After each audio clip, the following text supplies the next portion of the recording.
Ever wondered about the cosmic protector creators watching over us? What if we told you there are benevolent beings from higher dimensions actively protecting and guiding humanity for the purpose of advancing human evolution on Earth? In part 1 of this 3-part docuseries, we dive into the extraordinary worlds of the Paa-Tal, blue avian azurites, green chauksuri avians, feline Irma, and the Decan, a reformed separate species of Draco reptilians. Welcome to Alpha Awakenings, Cosmic Brilliance, and Awakening Cosmic Reality, where we uncover the mysteries of the cosmos and our place within it. In this special docuseries, we have a team of incredible collaborators who have made this exploration possible. Ileana Ka, an Akashic Records reader and digital artist, connects directly with higher dimensional beings to bring us authentic depictions of actual beings and details of their inspiring species, culture, and history. Jason Cooper, our art director and video creator, plays a pivotal role in the narration and scripting flow. Marilee Milmo, a visionary executive producer who obtained and synthesized all information, ensuring we bring you the most comprehensive, 100% authentic renderings with accurate, engaging content. Let's set the stage for our journey into the cosmos by introducing the fascinating extraterrestrial races we'll be exploring. First, you will encounter the progenitors, the Paa-Tal, who prefer to be called 12th dimensional creators rather than founders or parents. They are beings of pure energy and crystalline frequency, responsible for many foundational aspects of life in our universe. Next, we'll delve into the world of the azurites, also known as blue avians. These 11th dimensional creators are deeply involved in humanity's ongoing development and play a significant role in preventing Earth catastrophes by adjusting Earth towards more positive timelines. Following them, we'll meet their neighbors, the 8.5-dimensional green avians or chauksuri, who as creators are equally dedicated to protecting Earth, plant life, animal life, and ecosystems. We'll also come face to face with the majestic Irma feline creators, the 6th to 7th dimensional species, who include protector warriors who have a crucial role in cosmic defense, genetic science, diplomacy, and wise guidance for humanity's ascension on Earth. And finally, we'll engage in a replay of an exciting event that led to the reformed 5.5-dimensional new species of Draco reptilians, called the Decan reptilians. This new species has undergone significant transformation and now works more cooperatively with other races. Each of these ascended races bring to us their unique abilities, philosophies, and histories that intertwine with our own. Through their stories, we gain insight into the broader cosmic community and the unseen support that shapes our evolution. We also gain awareness that those that created and designed this uniquely challenging experimental and experiential game that we all participate in on Earth do care and do protect us in many unseen and unknown ways. So, get ready for an incredible journey into the realms and lives of our cosmic creators, starting with the Paa-Tal, our 12th dimensional original creators. This is the first time that permission has been given by 8 Paa-Tal for their personal authentic renderings and details to be revealed publicly.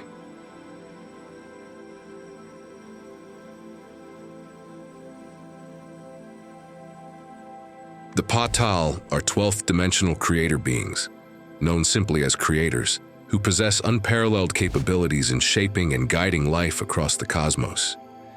As one of the first entities in this universe, the Paa-Tal are beings of pure energy and crystalline frequency, transcending physical limitations to influence and assist in the evolution of countless worlds and species.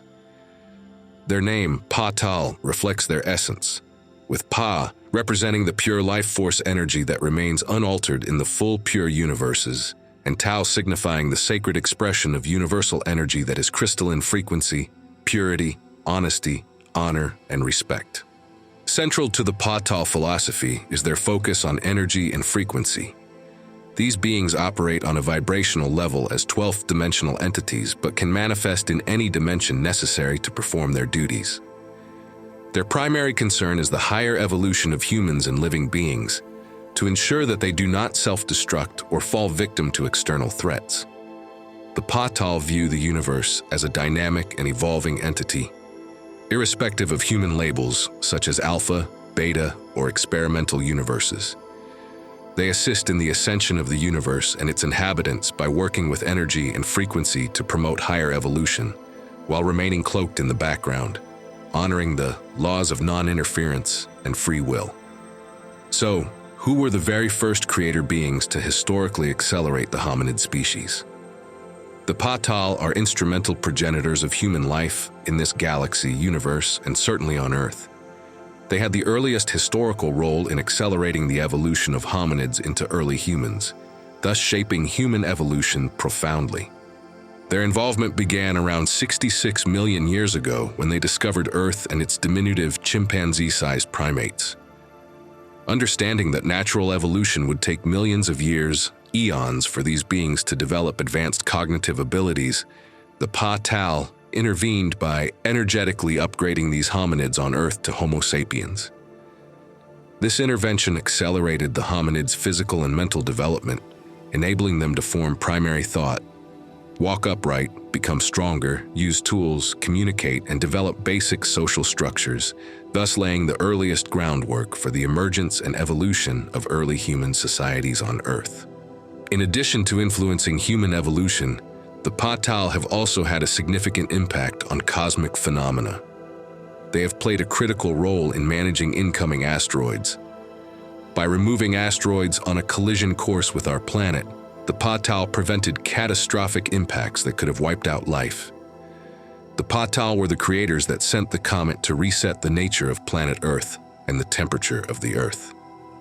The huge dinosaurs and large predatory animals who were growing more aggressive and eating huge amounts of food would have used up all of Earth's resources. From this explosive comet, the land masses were rearranged, and experiments that were not for the betterment of life did not last. Their intervention ensured a new environment that would be conducive to the growth and development of a variety of advanced life forms. The Paa-Tal's energetic abilities are vast and encompass the creation of stars, galaxies, and of prime importance, the management and stabilization of planetary crystalline cores. They ensure that star clusters, nebulas, and galaxies are formed according to the necessary light fields for each universe, and that new stars and galaxies have enough energy to sustain their formation and growth.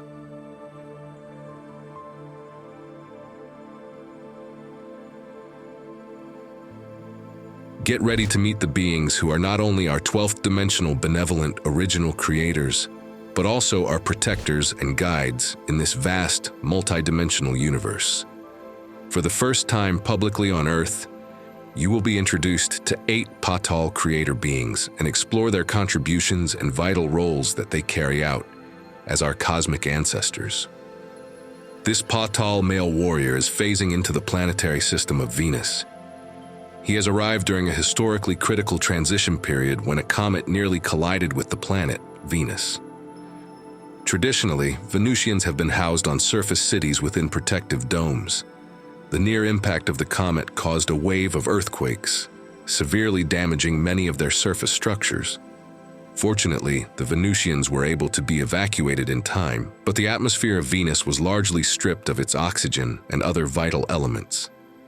This Paa-Tal warrior came to assess the situation and decide whether or not to rebuild the Venusian damaged surface domes. Interestingly, despite its desolate appearance, parts of Venus are still habitable, contrary to popular belief.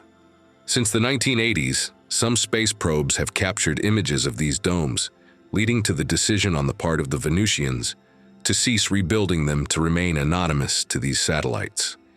Instead, new construction has moved underground, as is common on many planets, including Earth. However, with the public announcement of the terraforming of Mars scheduled for 2036, there are Venusian plans to eventually rebuild their surface domes again. Next, let us introduce you to this Paa-Tal male who specializes in moon stabilization.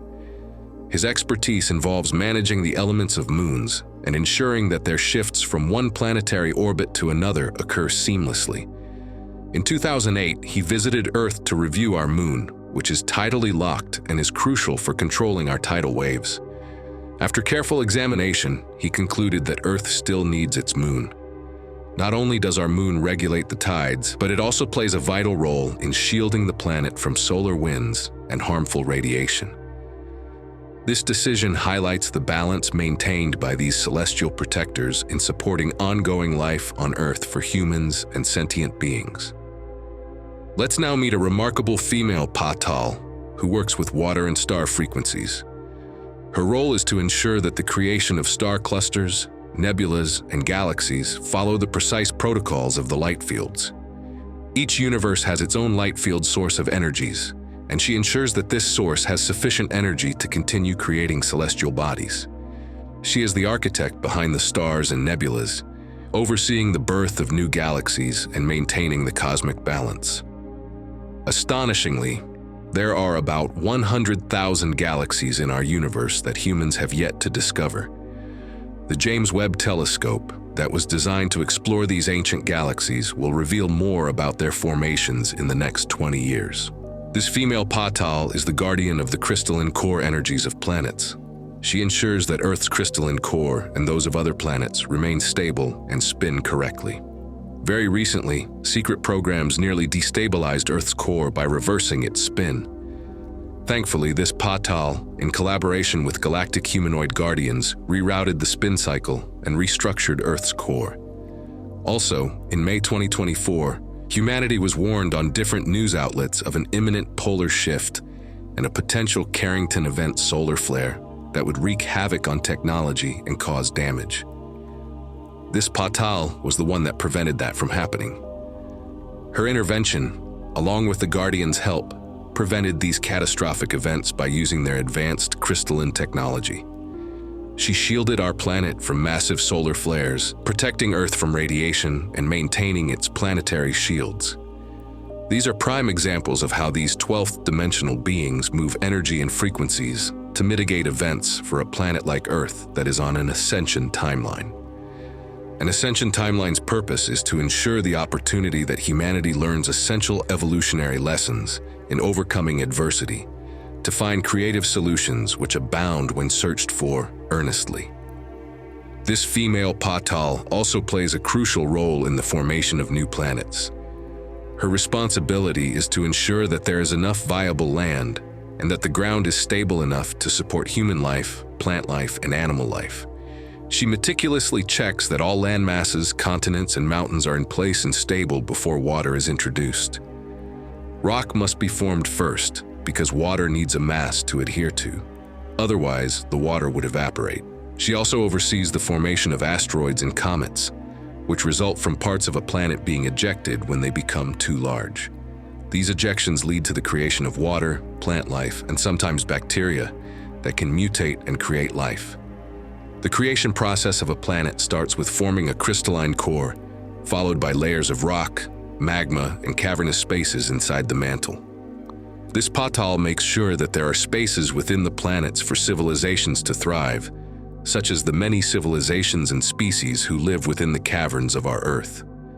The process is done layer by layer, ensuring everything is in the correct order. Once a planet is fully formed, this Paa-Tal closely observes its evolution, ensuring that the planetary development aligns with cosmic protocols to sustain life effectively.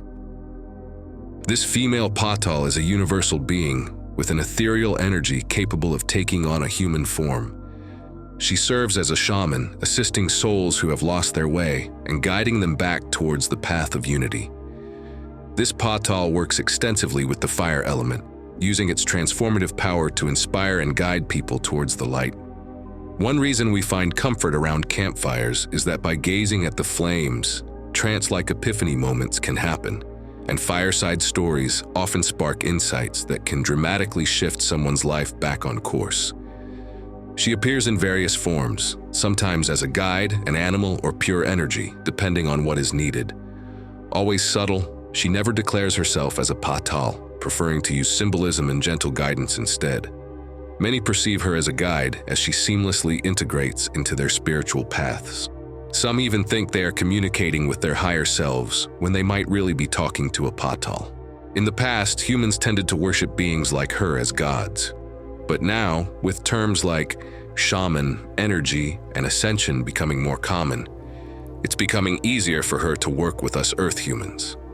Most humans have evolved to accept the existence of energies beyond the physical, moving past superstitions and primitive doctrines. This Paa-Tal's adaptable versatility allows her to help individuals on their ascension journey, bringing progress and comfort. The Paa-Tal fully respect everyone's free will choice. That is universal law. Finally, let's meet the male Paa-Tal, known as the Guardian of Portals. This Paa-Tal ensures that all portals are properly maintained to function correctly. His vital role involves overseeing both natural and man-made energy portals across planetary systems. Natural energy portals are a part of the cosmic fabric and the way that many galactic civilizations travel. Man-made portals are created by advanced civilizations. His responsibility is to prevent the misuse of these portals, making sure they aren't being used by others to travel to forbidden places or to interfere with other planetary systems. By safeguarding these gateways, he helps maintain the balance and harmony of the universe, preventing chaotic disruptions and ensuring that interplanetary travel adheres to cosmic laws.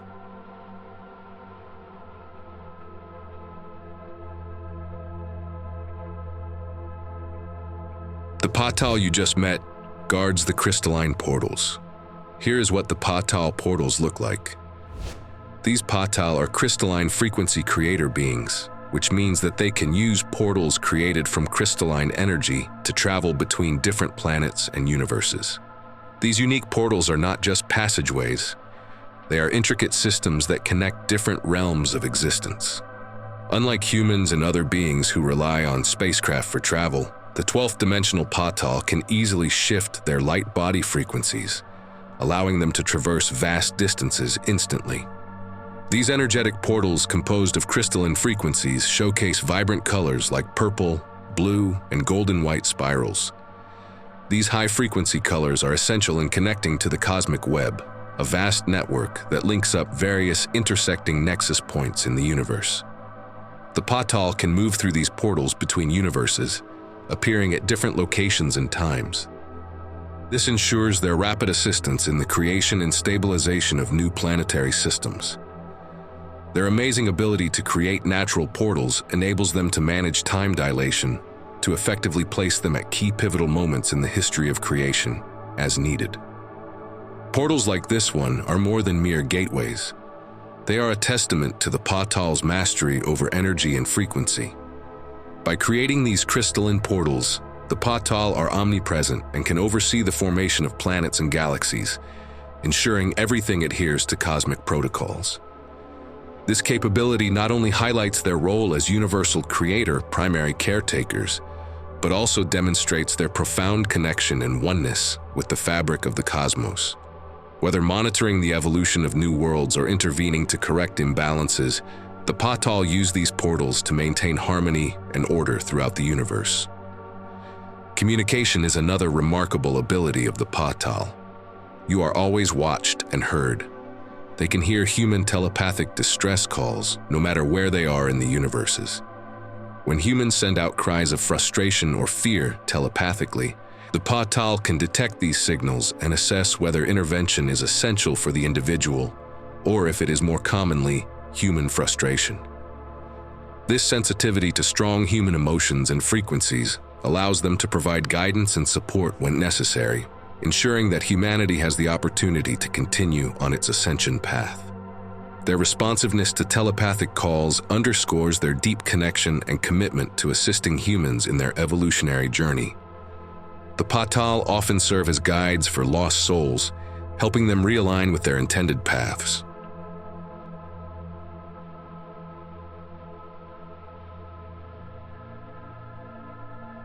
You will now meet the gracious Azurites blue avians. These 10th to 11th dimensional avians were specifically created by the Paa-Tal to be a monk-like meditative culture of top-tier creators, with the primary focus and foremost responsibility of overseeing the development of humanity and serving as planetary guardians.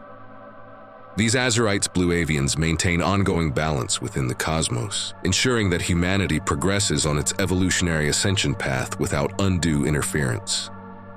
They were created by the Paa-Tal completely fully grown, with all the high-level abilities necessary for their guardianship and cosmic stewardship missions. Their Azurite's name represents crystalline energy. which refers to the energetic crystalline frequencies they were created with. As high-dimensional creator beings, the avian blue azurites can live from thousands to 20,000 years old and choose freely how long their soul wishes to reside in physical existence. As your guardian creators, these azurites observe future events in the universe to prevent negative timelines from affecting planets and beings. Their bodies contain crystalline energy source fields that activate when they look at future events or timelines, allowing them to change potential negative impacts on evolving galactic humanoid civilizations. By altering these events, the azurites avoid harmful influences on beings and prevent both natural and unnatural occurrences caused by external interferences. They ensure that events in history, timelines, and situations are not altered by technology or beings with self-serving agendas, maintaining the true course of ascending evolution for all humans and sentient beings. The blue avians operate from a place of non-interference and invisibility, stepping in only when the situation requires their direct involvement to maintain harmony and balance. They energetically assist us from afar and remain invisible to most human sight. They generally do not act as spirit guides for humanity, as the Paa-Tal will do. However, they will energetically uplift by sending energy to a soul. For instance, when a human is very depressed about life, and if the azurite sees that he or she is not meant to cross over yet, and has something important to do for the planet that is critical for the well-being of ascension in humanity, they will intervene. They reset the energies of that soul to give it an energetic upliftment frequency, so that that person can then more easily go on to accomplish its important soul mission. Their subtle guidance and insights are instrumental in assisting beings who consciously desire enlightenment, while always respecting their free will. This azurite appears to have multiple wings, but only the top ones are used for flying. One of his roles is to ensure the air and atmosphere on their planet remains purified and clean. He accomplishes this by using his bottom wings and cape extensions to flutter back and forth as he flies, clearing the air energetically. Some blue azurites may choose to have up to 4 sets of wings tailored to their preferences, as they fly gracefully through the skies of their home planet. This azurite has a large wingspan, enabling him to fly very high to obtain an overview scan of their planet, ensuring that all is balanced energetically. Blue avian azurites are unique and physically striking, standing close to 8 feet tall. They possess humanoid features: 1 head, beak, 2 eyes, 2 arms, 2 legs, all covered in gorgeous blue and purple feathers. These graceful, slender beings exude an aura of serene power, with energy fields that are predominantly blue and purple, reflecting their high vibrational purple frequencies. Their skin, so to speak, is also in the purple or blue frequencies, and their clothes they create represent those frequencies. The azurites emphasize and exemplify the importance of maintaining and aligning one's energy to high vibrational frequencies. The large bird is reporting in telepathically, mind-to-mind empathic communication to the azurite and updating him on the health of the other birds and the environment. All the birds are intelligent and come in various sizes from small to large. This bird looks like our crows on Earth. This azurite enjoys duplicating how his body looks to somewhat resemble the bird's plumage. This multi-winged azurite has warrior protective energy. In the background, you can see the neighboring second avian planet. His vigilant presence and subtle interventions contribute significantly to supporting Earth's inhabitants. This high-level azurite seer has just come through an amethyst-colored crystalline portal. The beautiful blue crystal on his chest assists this ability. In summary, the blue avian azurites created by the Paa-Tal play a primary, vital role in the guardianship of humanity as well as planetary protection. With their crystalline unlimited abilities, they can adjust timelines, prevent cataclysms, instantaneously portal travel, rejuvenate, and more. They were created perfectly equipped to fulfill their mission of keeping the evolution of the cosmos in balance and supporting our soul ascension evolution on Earth.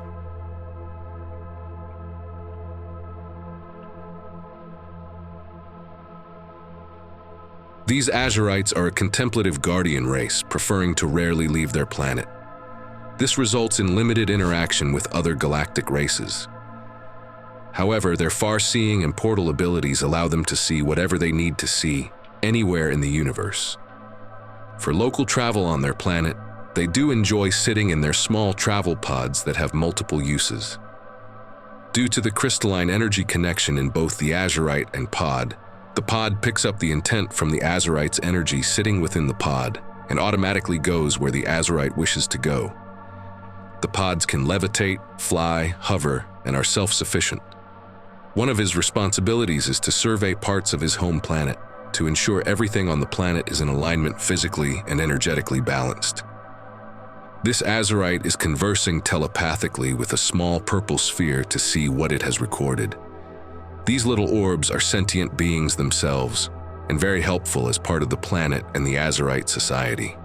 In the background on a stone tower is one of the azurite's sphere home ships. This azurite protector is watching the dual-purpose sphere ship taking off. Azurite homes can lift off and fly to a new environment when preferred, giving azurites opportunities to live with different scenery on their planet. High-dimensional creators are not affected by outside temperatures, so they are never too hot or cold and can live in any climate. This two-story azurite home in a desert-like and high-steps setting is filled with crystalline energy that you can see inside. If they would like company, they host other visitors from other spheres. Being contemplative, azurites generally prefer to live individually in their sphere pods. This home is a more permanent sphere dwelling with more verdant surroundings. Some prefer to be close to forests where they meet to have meditations together. Azurite blue avians meditate in groups within the forest's natural setting to amplify their collective energy and achieve deeper states of harmony. This communal meditation, sitting in proximity to each other, enhances and magnifies their ability to see as one, everything that is happening. They see how things are shifting upwards in creation and influence the subtle energies of the cosmos for the betterment of humanity. Energy management is a core aspect of the Blue Avian's lifestyle. They practice advanced forms of meditation and energy balancing to maintain their high-frequency vibrations. These practices are essential for their well-being and effectiveness in their roles as guardians and teachers. Culturally, the Blue Avian's monk-like existence is characterized by simplicity, introspection, and a focus on spiritual growth. Their society values non-interference, respecting the natural evolution of other beings, and only intervenes when necessary. This philosophy of non-interference ensures that they do not impose their will on others, allowing each species to develop according to its own path and free will. Their deeply spiritual focus places a strong emphasis on maintaining balance and harmony within themselves and the cosmos. Through their serene and contemplative existence, they serve as exemplars of ascended living, guiding others by their actions and presence. You may be curious to discover what higher-dimensional creators such as azurites eat for food. Azurites and creators in higher energy dimensions and densities do not need to eat any type of physical food. They are sustained by the crystalline fields and source energy. They can taste if they want. Most prefer not to ingest physical food. They can take in prana, life force, from their environments as a source of nourishment to get more of a vibrational feeling into the body if they desire. Azurites Blue Avians do not have the need personally to use small pods or spaceships to travel, since they can take their crystalline energy forms and appear wherever they want without ships. However, Azurites do use crystalline sphere spaceships out of respect, in accordance with the physical constraints of our physical universe. We humans live in a physical universe where action speaks of physical things, so Azurites work within the laws of our universe. They are respectful and do not sidestep our universal rules. Their avian guardianship and universal rules require them to manifest crystalline sphere ships for multiple reasons. They help protect Earth and the universe from potential threats and cosmic disturbances. These advanced vessels are crafted from high-frequency crystalline materials, enabling them to travel across vast distances and dimensions.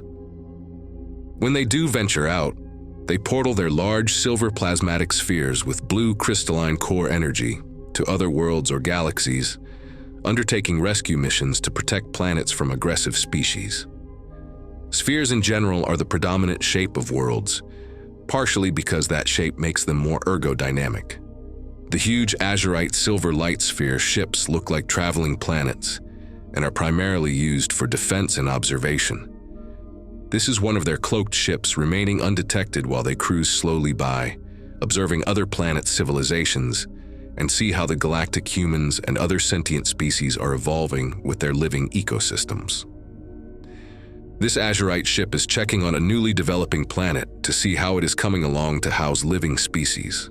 Terraforming planets and asteroids are what advanced civilizations do to help create habitable environments for the wide variety of living sentient species in the universe. You can see the blue and purple crystalline energy power inside through the ship's windows. I imagine you are curious about where the azurites reside or live. The blue avians azurites did not originate on Sirius A as previously thought. They come from the planet Jataris in the galaxy of Avianus in constellation of Edris. Right now, the azurites exist on Jataris in what they specifically refer to as density of 8.4 and the 10.96, dimension 11th D. Jataris is the azurites' blue avians' beautiful blue and purple high-frequency home planet, with the neighboring avian planet and moon.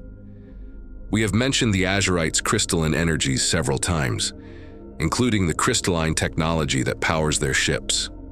How does crystalline essence assist them? Advanced crystalline technology plays a significant role in the blue azurites' abilities and lifestyle. They utilize crystals for various purposes, for both their personal energy field management and their protection. These avians wear crystals on their clothing that enhance their telepathic abilities and provide shielding. This azurite shows you the crystalline essence on his clothing that lights up his soul field. The azurites like to create crystalline devices on their clothing and robes. As the azurites see the future holographically, the crystalline fields activate, light up, and then they energetically create their own portals to go where they need to. Crystalline power enables them to travel across dimensions and vast distances. The use of crystalline technology is integral to the azurite blue avians' way of life, reflecting their deep connection to the energy and frequency of the universe. Let's explore more abilities that the azurite blue avians have using their crystalline fields.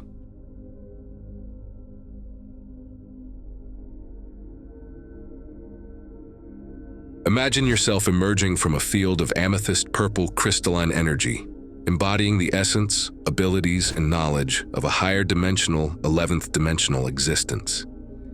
As you transition from your ethereal form of light into physical existence, your soul is enveloped in an amethyst crystalline purple field that also can take on your aura color of added blues or greens as you emerge from the crystalline fields.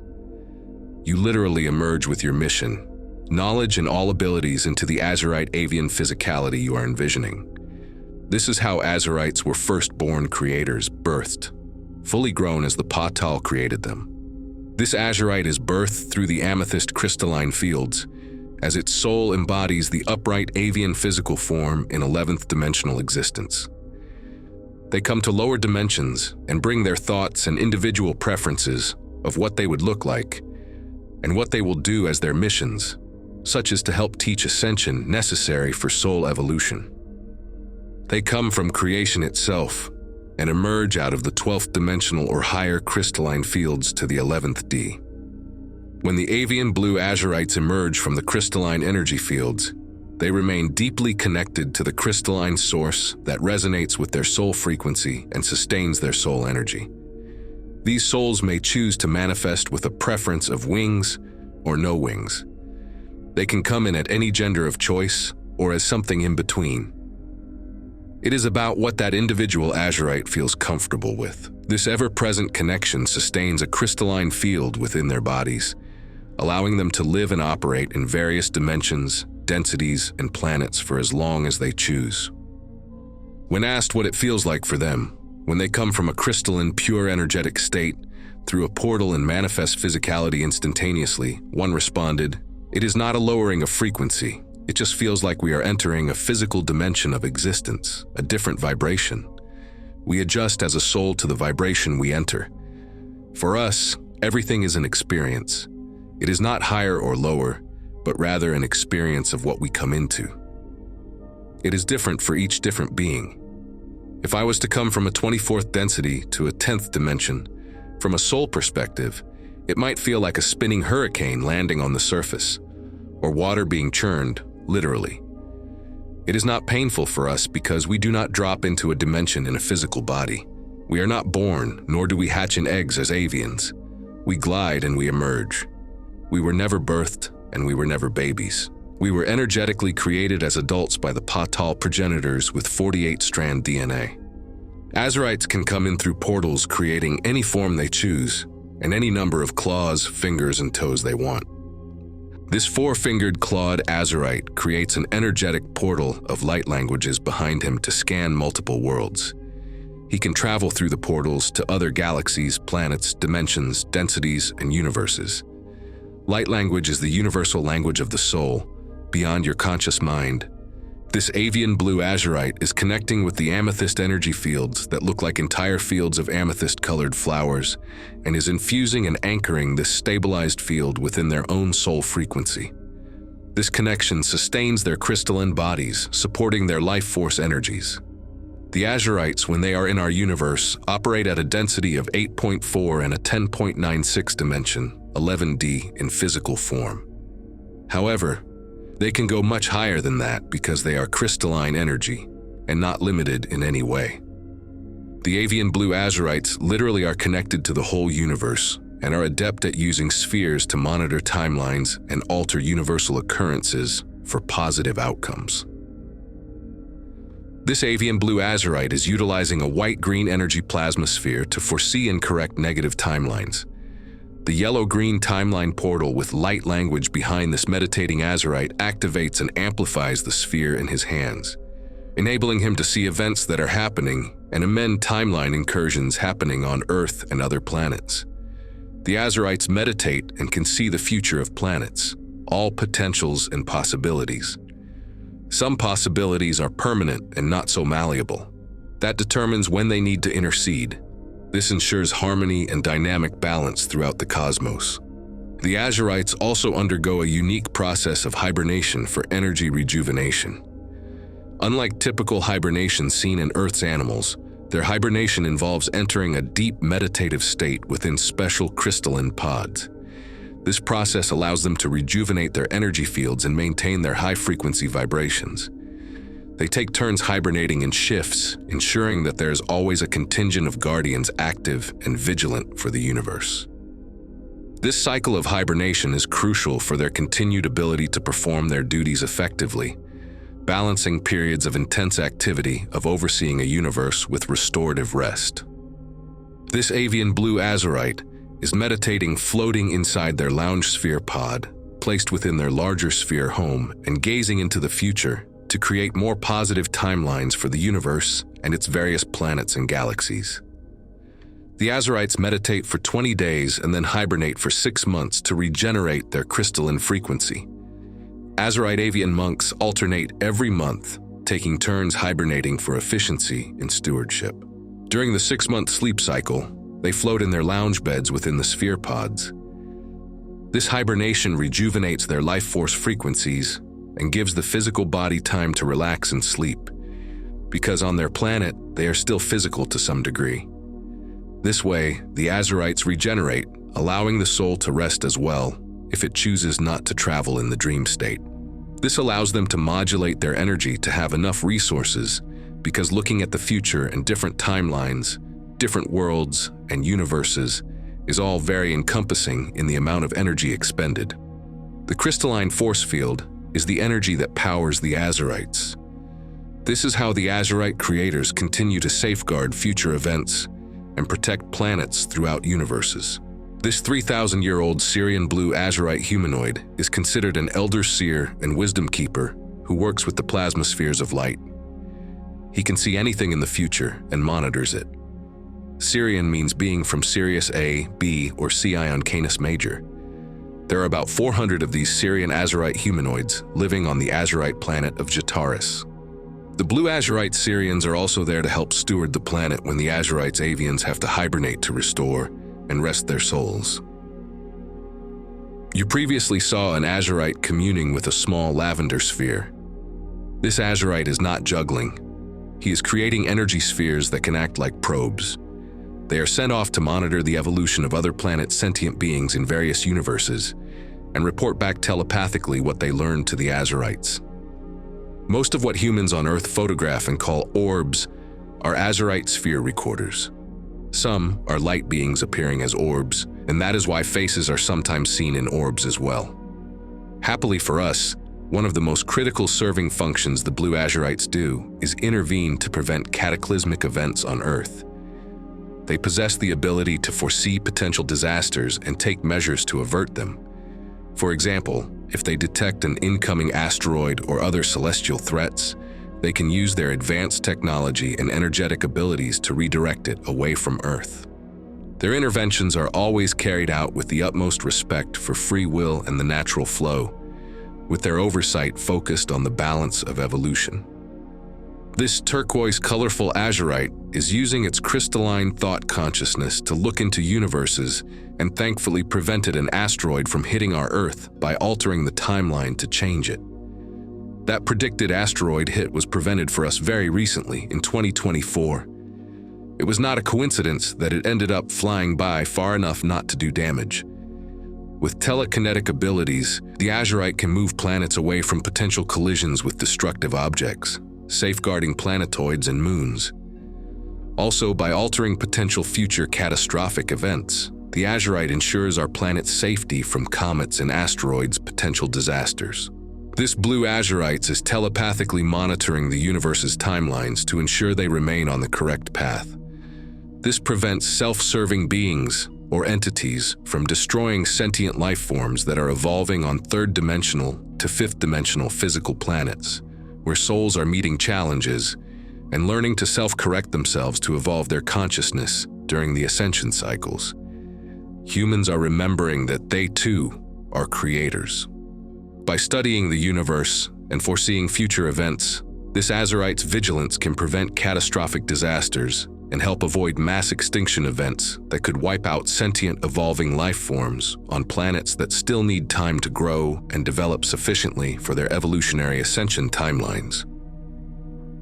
This is a Sirian B blue azurite humanoid who is able to assess the universe's timelines for the best outcomes, aiding the blue avian azurites in creating new planets to be seeded with sentient life forms. They also contribute to create various types of universes that have diverse plasmatic and light beings living there. These blue avians not only embody the high vibrations of their origins, but also bring forth an ancient wisdom and an unwavering dedication to the balance and evolution of the cosmos. Whether interacting with other species or safeguarding planets, the avian blue azurites exemplify the intricate dance between energy and form, perpetually striving to uplift and harmonize all that they encounter.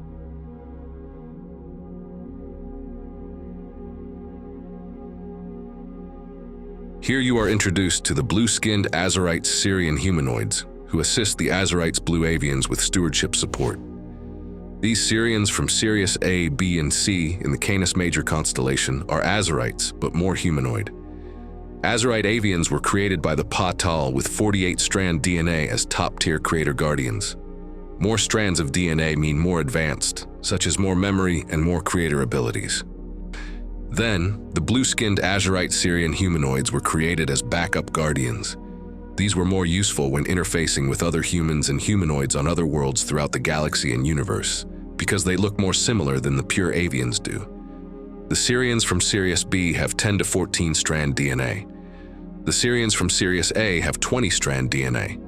The Sirians from Sirius C have 21 to 24-strand DNA and higher.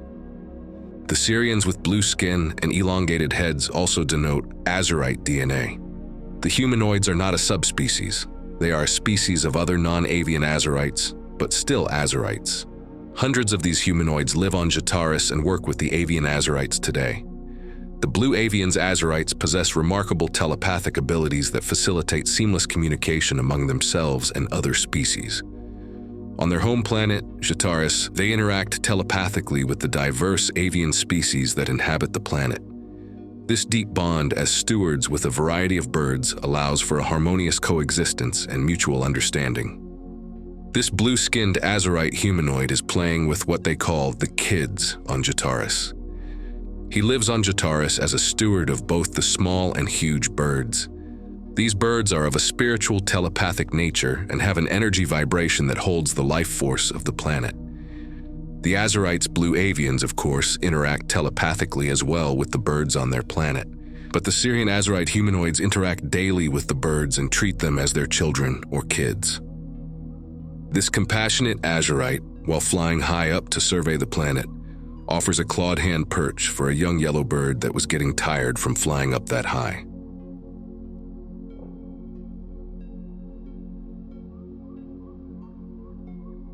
Azurites interact with their smaller bird brethren to teach them to fly. The purple sphere follows the smaller bird from hatching to growing up. The spheres are created as monitors to record a bird's progress as they grow and learn. Part of training the smaller birds that hatch on their planet is to train them in better telepathic communication, so they will be able to communicate with the Azurites about what is happening in their communities and on their planet.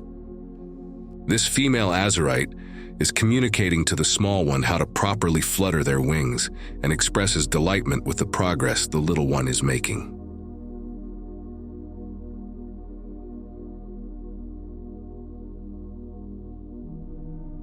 Azurites never have hatchlings or give birth, yet they share together every day beautiful affection and communion when stewarding the other birds and creatures on their planet.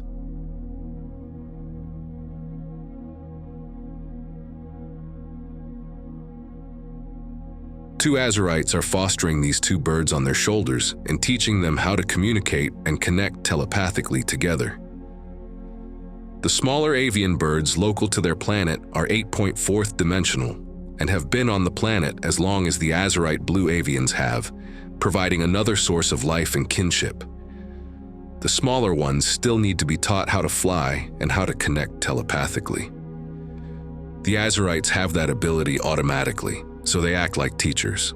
In the background is what the Azurites created, called a sky bridge. This is to make migration from one part of the planet to another easier for the smaller birds to travel, instead of the more difficult crossing over rougher mountain terrain. Both bigger and smaller local birds on Jataris all hatch from eggs. They procreate the same as birds do on Earth.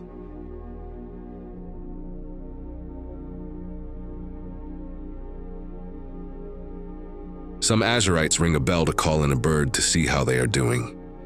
The two small golden sphere probes over her wing function as sentient recorders.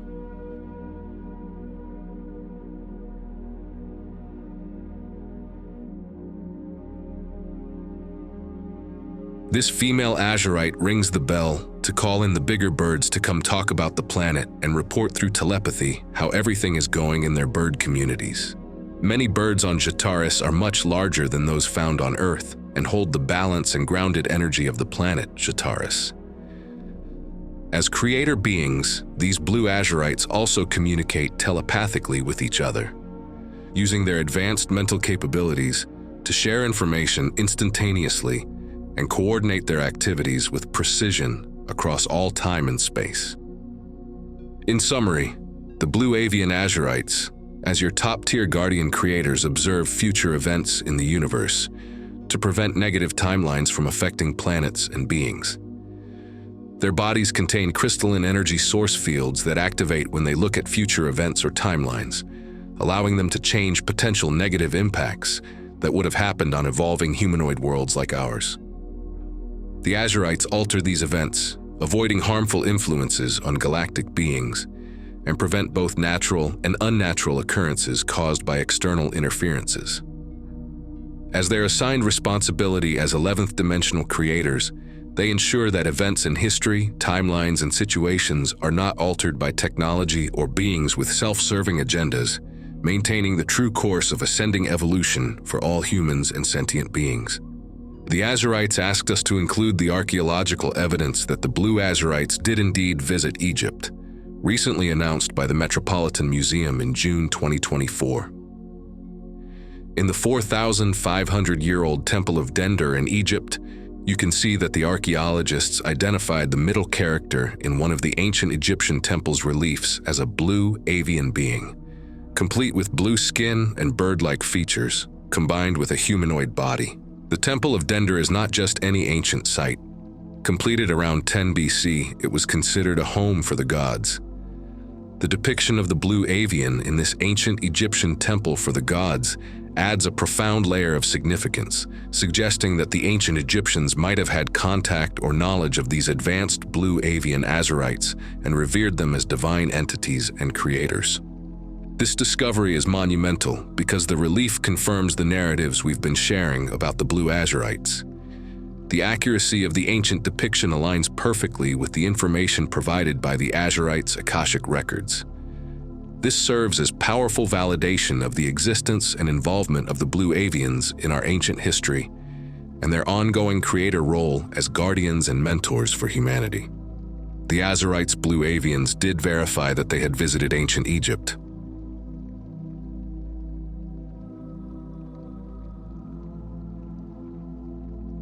The 7.9th dimensional to 8.5th dimensional green avian creators, known as the Chauksuri, were also created by the Paa-Tal with the specific purpose of acting as secondary guardians alongside the Azurites' blue avians. A surprise to humanity will be to learn that 2.4 million years ago, the green Chauksuri avian creators indeed assisted us humans on Earth with energy frequency upgrades to help with our soul evolution. As planetary guardians, the Chauksuri green avians are responsible for aligning planetary vibrations that ensure that the natural worlds remain in balance, which is essential for the continued evolution of all sentient life forms. They monitor the planetary cores, manage the natural cycles, and ensure that the atmospheres are not disrupted by external forces. The Chauksuri spiritually connect with their environments and assist in the energetic evolution of sentient species on Earth by working closely with nature's ecosystems and wildlife. Their primary role is in maintaining the health, balance, and harmony of the planet. This Chauksuri is a dedicated warrior, guarding the energy fields of his home planet and serving as the guardian of the planetary core, ensuring it remains in perfect alignment. Crystalline cores constantly spin at the center of planets, and his vigilance is crucial and vital to maintaining the stability and harmony of Venteres, their home planet's crystal core. Each green Chauksuri avian is created with a unique crystalline device that is connected to their body and consciousness. These crystals harmonize with the planetary energy fields, ensuring that the green avians remain attuned to their environments. Crystals play a vital role in the lives of the green avians, serving as organic crystalline devices that help them maintain balance and alignment. These crystals vary in color and shape, depending on the individual Chauksuri's purpose and the specific energies they need to balance. This connection to crystals underscores the deep relationship between the green avians and the natural world, along with the understanding of the importance of connecting to crystalline energy for energetic amplifiers and healing. Physically, the Chauksuri green avians are distinguished by their striking green with some golden skin, which reflects their connection to nature and the crystalline energy fields from which they are born. As 7.9th to 8.5th dimensional creator beings, they can change their physical appearances and how their body, facial features, and clothing look. They have a variety of preferred avian facial types and can reach heights of up to 10 feet tall. Like the Azurites, some Chauksuri prefer to have wings and others do not. This Chauksuri play a crucial role in maintaining the balance of energy and frequency on their planet. As a wisdom truth seer, he imparts his knowledge to other Chauksuri and visiting beings, including the Syrian Azurites humanoids. His teachings focus on activating higher dimensional abilities and guiding others on their journey to harness and utilize these advanced skills effectively. His work is vital for the harmony and progression of all beings on their home world. A unique characteristic of the Chauksuri is their ability to change gender and appearance. This fluidity allows them to adapt to various roles and situations as needed. Gender is not fixed among the Chauksari, and they can alter their physical forms to suit their missions and personal preferences. This flexibility is a reflection of their advanced understanding of energy and frequency, which transcends the physical limitations typically associated with fixed gender identities. It also emphasizes their ability to connect deeply with the energies around them, adapting as necessary to maintain harmony and balance. These two Chauksari are sharing a telepathic conversation. Born from the crystalline field, beings like these Chauksari can energetically alter their bodies to any gender they wish, without the need for mechanical intervention. At higher densities, the choice to be androgynous, have a body, or remain without one is purely personal, influenced by their specific soul field, planet, and density. This incredible adaptability showcases the advanced nature of their existence. Let us meet some more of these extraordinary green avian Chauksari creator beings whose love of nature, wildlife, and proper stewardship of planets have much to teach us.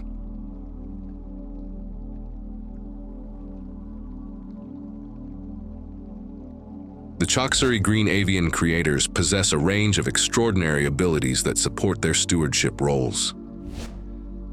All are capable of creator abilities such as levitation and invisibility that allow them to interact with other planetary systems without being detected, thus maintaining the integrity of mission secrecy.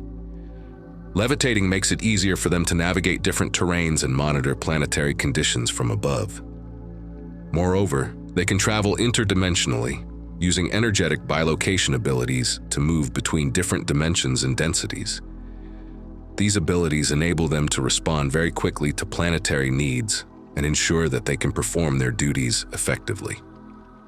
This colorful Chauksari focuses his abilities to maintain and balance the frequencies of planets.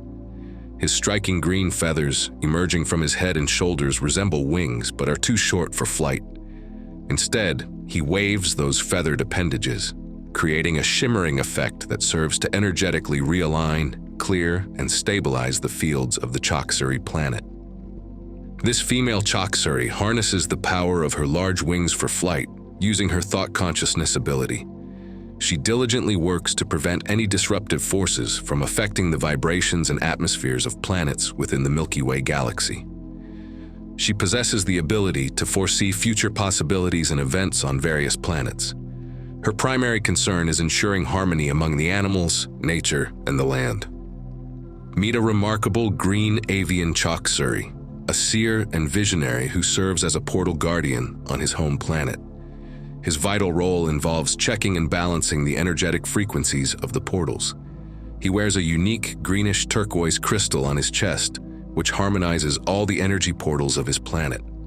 This ensures that only energies and beings of the highest good can enter the Chauksari planetary field. Anything not aligned with the highest good is barred entry. This crystal is an intrinsic part of him, as both Azurites and Chauksari are born fully grown through the crystalline field, not hatched. As previously mentioned, each Chauksari emerges with an organic crystalline device, unique in color and shape, reflecting their individuality. This individualized signature crystal is deeply connected to both their body and the consciousness of their home planet, maintaining a consistent, profound bond with their world. This green avian Chauksari radiates vibrant purple, green, blue, and some gold soul energy. His unique wings are not designed merely for flight. Their wingspan often signifies the frequency and power they can channel. He is opening a portal behind him. By flapping his uniquely large wings, he is harnessing energy, creating an energetic field that opens portals. Keep your eyes out for images inside ancient pyramids, where you will find depictions of avians who appear to be flapping their blue wings, with stars, moons, and/or suns etched nearby. These are not just artistic symbols, but rather depictions meant to be interpreted as a metaphor. These ancient images indicate the opening of portals to other worlds, revealing a hidden reality and knowledge. This male Chauksari, equipped with impressive double-span wings, is a master of frequency balancing. The triple-layered larger wings above are designed for flying long distances and at high altitudes on their planet, allowing him to observe everything with a 360-degree view. Additionally, The flared-out robe features act like energetic wings that flutter back and forth to balance the energy as he is flying. His abilities ensure that the energy on their planet remain in perfect harmony. This Chauksuri is a dedicated energy manager, ensuring everything on his planet runs smoothly. On the green avian 7.9th dimensional planet, he excels in identifying and addressing imbalances. His meticulous nature and dedication with every detail allows him to spot any imbalance and correct it, maintaining the planet's harmonious frequency. With a somewhat somber demeanor, he swiftly points out discrepancies and directs others on how to energetically restructure them. His work requires immense precision, and he remains fully focused on his responsibilities, ensuring the planet maintains perfect balance. What bird does this remind you of on Earth? This charming Chauksuri has the unique ability to take on different looks and aspects. He has a special affinity for human owls and enjoys telepathically chatting with them. His work with the owl kingdom covers all species, and when visiting Earth, he remains cloaked to check on the owls, ensuring they are emotionally and physically healthy.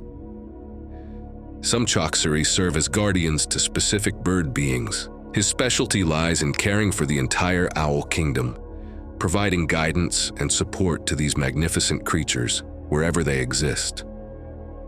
Sphere technology is another critical aspect of the green avian's abilities. As the Azurites do, the Chauksuri also use sentient spheres primarily for universal communication, which allow them to stay connected with other creator beings across the cosmos. These spheres are living entities that possess consciousness and can relay information instantaneously. The spheres are used to monitor planetary conditions, communicate with other guardians, and coordinate their efforts in maintaining universal harmony.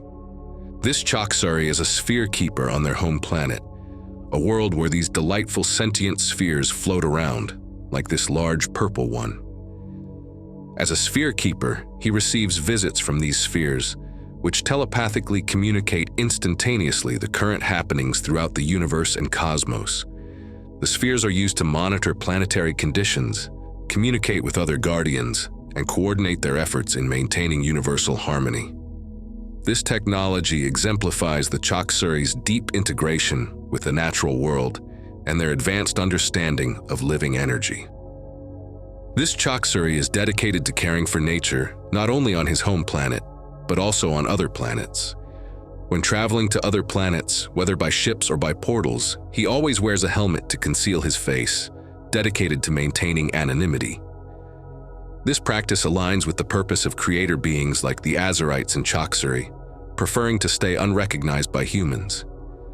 By honoring the universal laws of non-interference and free will, they ensure that their presence and appearance doesn't force a coerced mind dissonance or mind expansiveness in humans. Respecting free will allows humans to become open-minded at their own pace of evolutionary maturity.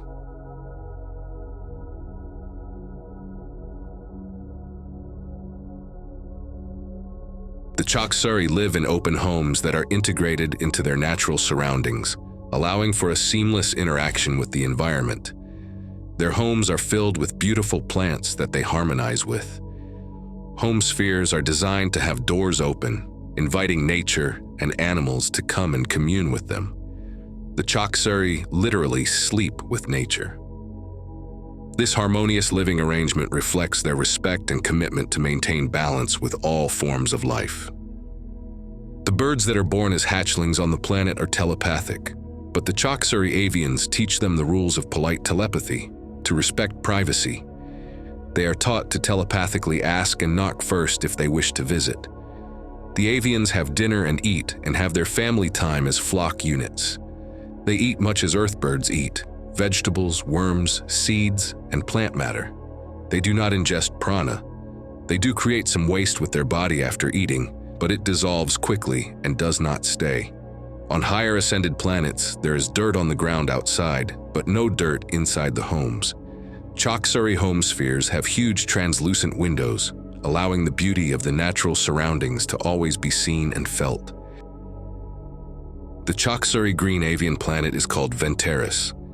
Here you can see the Chauksuri green home planet and their neighboring Azurites blue avian planet, Jataris with 2 moons. On their green planet Venturus, they daily communicate telepathically with their many bird brethren and plants around them, fostering a deep sense of unity and connectedness with their world. Their way of life exemplifies the principles of harmony, respect, and balance that they uphold as planetary stewards. Coming into this creation as creators, the Chauksuri and the avian Azurites' feelings are more internal and subtle than humans, focused on harmony and balance. There are no wars on their planets. All is very harmonious and frequency-based.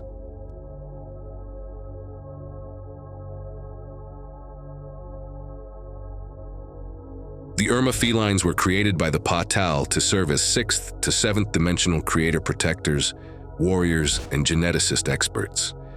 They are also known for their sage wisdom and counsel, occasionally serving as spiritual guides for humans.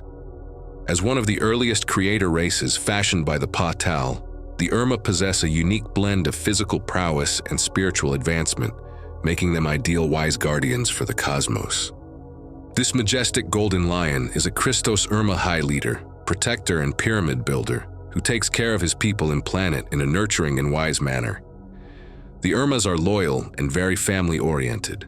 As ascended creators do, he can transform his body shape on a molecular level from walking on all fours to walking upright bipedally with 2 legs and 2 arms. Both his energetic presence and golden armor carry a pure, golden frequency. He also can act as a spiritual guide for some humans on Earth. Throughout history, humans assumed many extraterrestrials like him, who have an aura of brilliant golden light, were angels or guides. This beautiful golden lioness Christos Irma leader is an empathic healer and a seer. She wears a golden robe and golden armor with a magnificent blue crystal on her chest. She is sitting at the entrance of her golden castle, welcoming you. Creators like the Irma create anything they want in their world, from energy to physicality.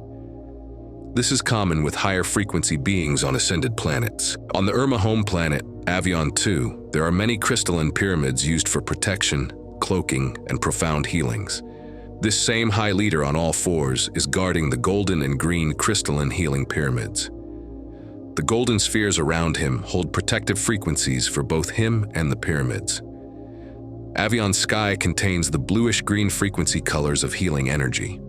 The large emerald crystals on this leader's chest and armor assist with soul trauma healing and mind healing. These raw emerald crystals are connected to the crystalline pyramid technology on their planet and have multiple purposes of healing, regeneration, and power. Irma attention is always focused on the awareness and uses of various frequencies. Irma society is distinctly non-hierarchical and operates on the dedication to principles of free will and natural responsibility. There are no strict ranks or enforced roles. One does not have to earn a title. Instead, individuals naturally gravitate towards tasks and responsibilities that suit their abilities and inclinations. This societal structure fosters a high degree of creativity and personal fulfillment in a variety of jobs or art forms. Irmas take pride in their contributions without the constraints of a rigid hierarchy. Their society values innovation and the ability to create beauty and solutions that harmonize with the planet's environment, following the laws of the universe. This Irma lioness cultural contribution and enjoyment is in designing portal artwork made of golden living light for her use and others. Almost all Irmas can make portals and travel instantaneously to wherever they want to go, if they prefer not to walk, levitate, or fly. This Irma Tigress artwork is the artistry of creating and opening portals to welcome others through.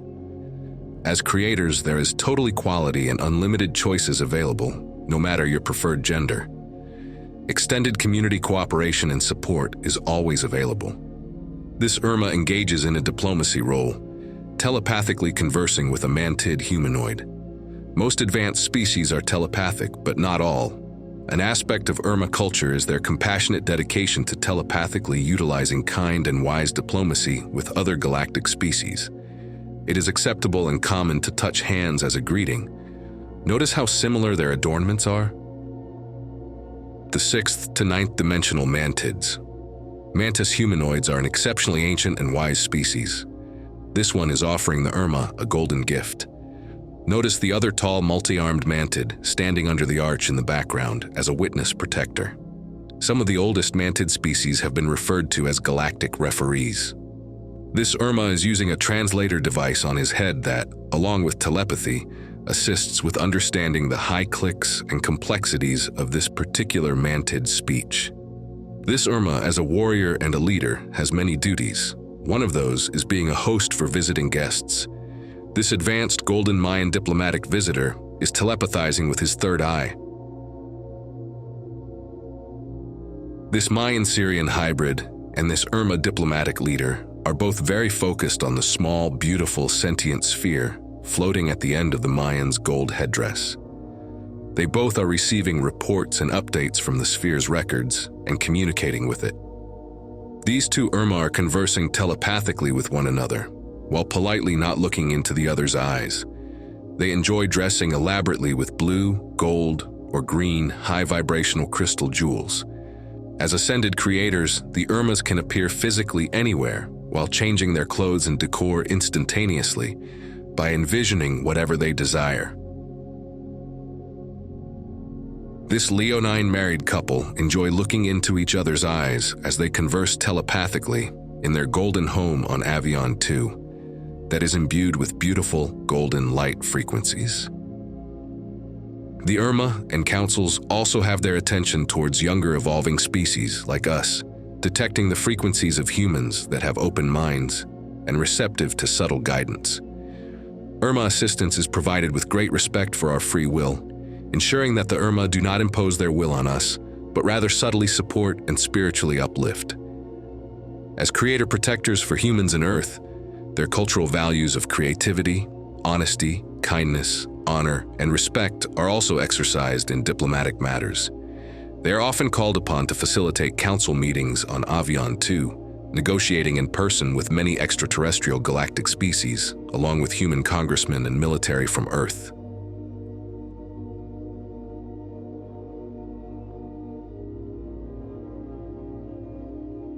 The involvement of humanity's ascended protectors and creator beings like the Azarites, Blue Avians, and the Irma felines underscore the ongoing support and protection provided to humanity on Earth and elsewhere. The Irma felines, being the protectors for Earth and us, have daily diplomatic meetings with multiple galactic species who are requesting visitation rights on Avion 2 Earth and so forth. Planetary and multi-species negotiations and trade are all telepathic on Avion 2, but if a species is not yet telepathic, like most humans, a screen is provided with translations of the meeting's conversations. Translator devices are not allowed on Avion 2. Here you see a very sweet once-a-month regular meeting where Irmas communicate telepathically with the birds on their planet, Avion 2, to see how the avians and their families are doing. Birds, as well as all animals, are sacred to the ascended Irmas. This council of 4 Irma females are waiting for the 7th dimensional golden-scaled aquatic reptilian from Mintaka, who just walked in. As an ambassador, this aquatic reptilian creator is negotiating visitation rights to Avion 2 for beings from Mintaka. Mintaka is one of the 3 stars we can see in Orion's belt. The Irma's home planet, Avion 2, is ideal in all ways as an example of a 6th to 8th dimensional culture where beings easily create physicality. Therefore, the Irma, also serving as diplomats, receive and host quite a few special guests to show them around their home planet, Avion 2. Irmas play a diplomatic role with various galactic species and have met many times with reptilian beings. This 9-foot-tall Irma is a leader of the I Am Ra battle group on Avion 2, and is having a telepathic meeting with a reptilian humanoid hybrid. Notice his paws resting on top of the table for respectful meeting protocols. This meeting was about these reptilian humanoids wanting permission to explore the pyramids on Avion 2 to learn more. Since the pyramids have multiple uses for a civilization, such as providing protection, offering zero-energy power, and activating healings. Notice how many humans from Earth are sitting in the background to witness the interspecies meeting as part of an educational exchange program. Avion 2 has beautiful healing forests that many love to go to for restoration. The forests contain crystal chambers and more. This Irma is the warrior that guards those forests. The blonde Pleiadian woman, the green-skinned reptilian humanoid, and the golden amphibian dinosaur hybrid were all there at the meeting for the same reason. They want permission to be able to access the Avion 2 healing forest retreats, to run, relax, and heal. This is a Pleiadian guardian who is accompanied by her striped, genetically enhanced centipede hybrid guard, standing behind her. This Pleiadian guardian is there to observe and watch the 5-member Irma meeting. Contents of this meeting cannot be disclosed at this time. The Pleiadians in general can be considered Earth humanity's cousins.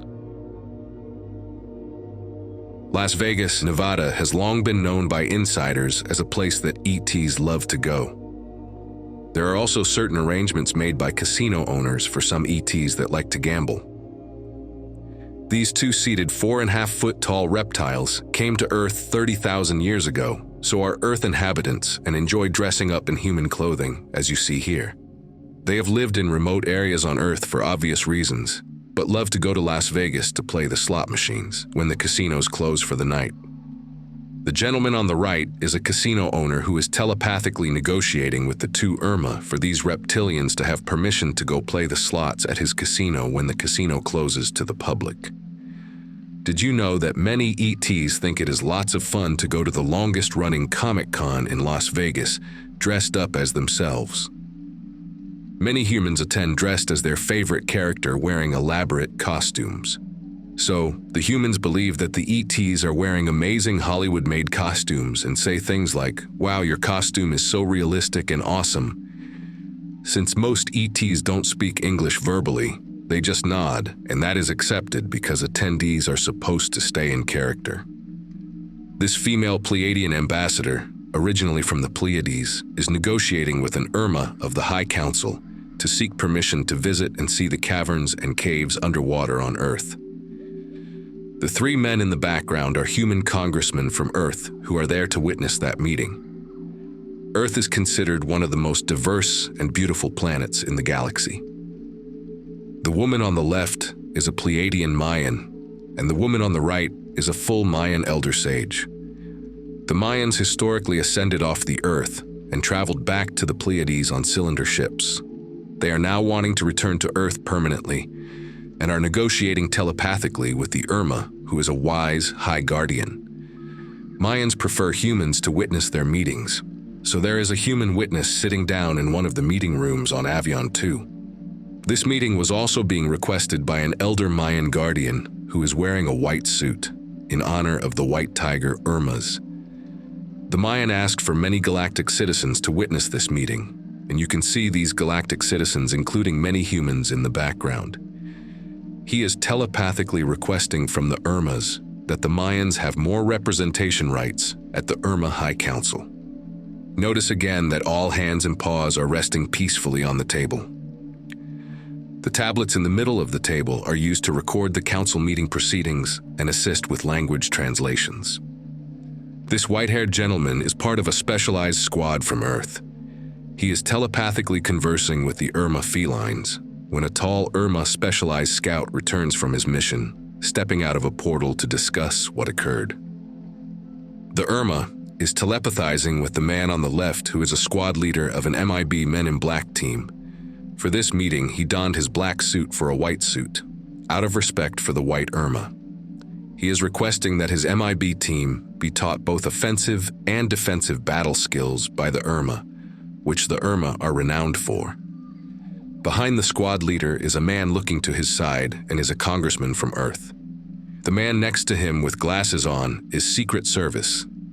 The white-haired gentleman with a tan suit in the middle is another congressman, as is the blonde-haired gentleman to the right of the Irma. Standing directly behind the congressman in the center is an Irma Saurian hybrid with a long horn-like protrusion on his head.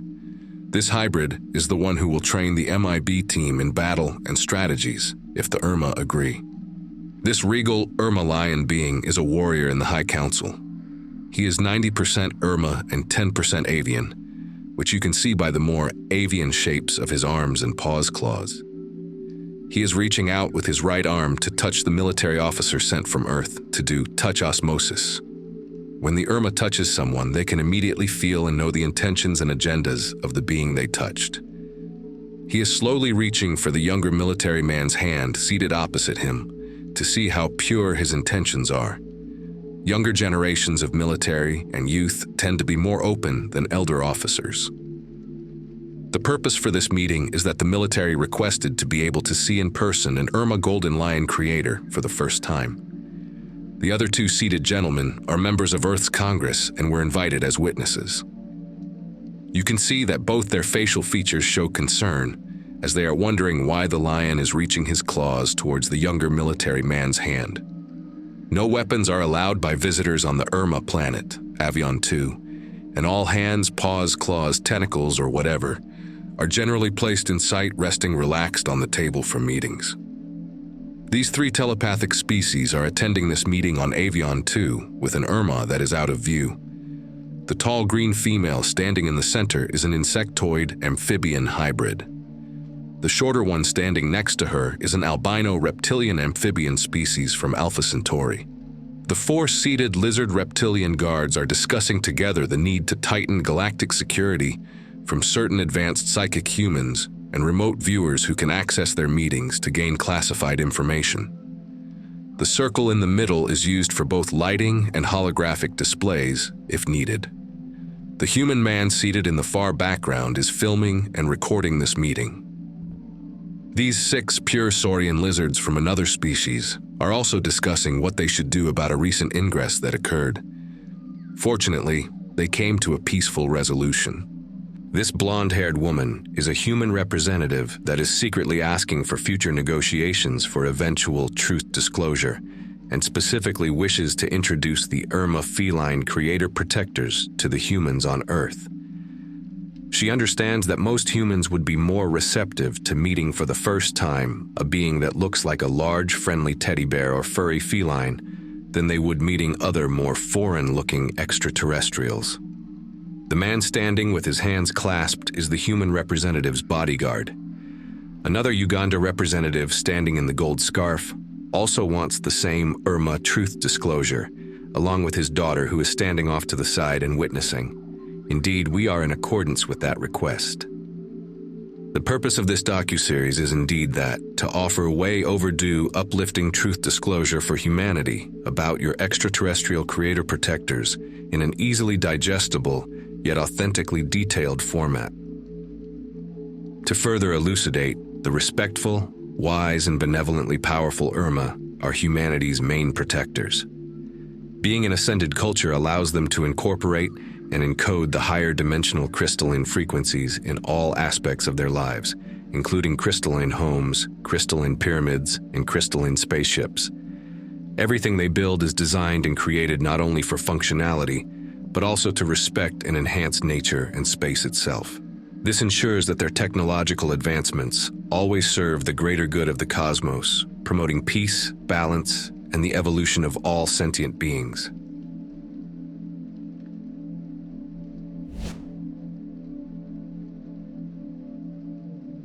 Most 6th to 7th dimensional Irma society choose to live in crystalline protective and healing castles based on their own designs and preferences.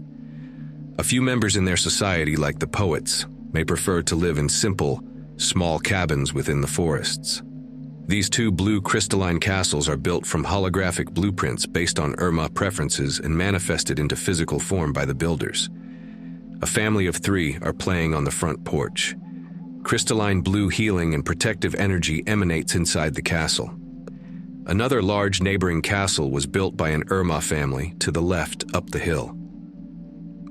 This is the first of 3 castles of the Golden Lion High Leader that he manifested into creation himself.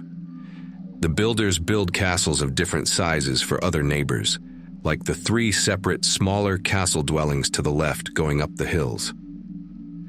Builders look at holographic images desired by the home holders, and then project those images out into physical reality to manifest them.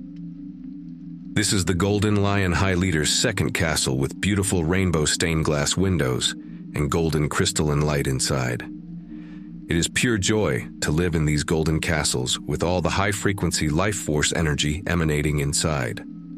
The third golden castle, the Irma Creator Lion Leader custom manifested as his family home, has beautiful blue stained glass windows and surrounded by pools of water. A gold summer tent is on the front porch for lounging outside. 3 Irma neighbors have 3 much smaller castles interspersed amongst the hills to the left of his. This is the Irma feline's 6th to 7th dimensional home planet, Avion 2, and its closest of 2 moons. It exists close to the Pleiades in the Lyra constellation. After Avion was destroyed by Draco reptilians millions of years ago, the core energy of the planet Avion 1 and some genetic codes were saved to recreate it again as Avion 2. The blue crystalline pyramids are built on the largest of the 2 moons, and the blue-green planet of Avion 2 is in the background. From the apex of the second blue pyramid, a shaft of light shoots upwards, providing energy to maintain the protective shield that cloaks the planet to make it invisible. You can see the protective shield being formed to the right of the shaft of light. This protective shield is what provides the cloaking shield around Avion 2 and their 2 moons, so no other extraterrestrial travelers can see or find it without invitation. The green, emerald crystalline pyramids are also on the larger moon, with Avion 2 in the background and the smaller second moon behind. These emerald crystalline pyramids are used for healing. You go inside, and in about 1 hour, you are healed. As a 6th to 7th dimensional civilization with the most advanced crystalline technology, the Irma also possess an impressive array of advanced crystalline ships, necessary for their role as protectors of humanity, Earth, and the universe. Their spaceships are designed for multiple purposes and are not only technologically superior, but also imbued with high-frequency and crystalline energetic enhancements that provide for maximum efficiency and effectiveness in accomplishing key missions of surveillance or defense to maintain cosmic balance. You may find it interesting that unlike humans, the Irmas do not name their ships. Irmas can tell who pilots a ship and who works on it by scanning the ship, because reading the ship's light field energy signature tell the Irma everything they need to know. This information is known from the field essence. It is light frequencies that inform the Irma creators, just like they can read the light frequencies of an individual to know who they are, their purity, and their intentions. The Irma fleets comprise various types of ships, designed for specific purposes. The most prominent among these are the high-vibrational golden light ships, which are primarily used for combat and defense. These ships phase in and out of different dimensions faster than light speed, allowing the Irma to respond very swiftly to threats across vast distances. An Iron Ra battle group pilot flies this triangular, multi-dimensional golden light ship with a crew. It may look metallic, but that's just an appearance, so that you can see a form. It is a physical ship with a holographic overlay, so it is more of a frequency, and the ships are mostly energy. The gold crystalline matter inside the ship and outside the ship is of a gold frequency. Thus, the color of the ship is naturally gold. These golden light ships have gold crystalline fields that modulate the workings of the ships. The ships can phase in and out of different dimensions and densities when coming to visit or protect Earth and other worlds. Preferring to remain low-keyed, the Irma cloak their ships, which are fortunately untraceable by radar. With crystalline technology inside every craft, anything can be easily changed quickly, both inside and outside. The vibrational frequencies can alter shapes, sizes, and even make the ships look like pure light.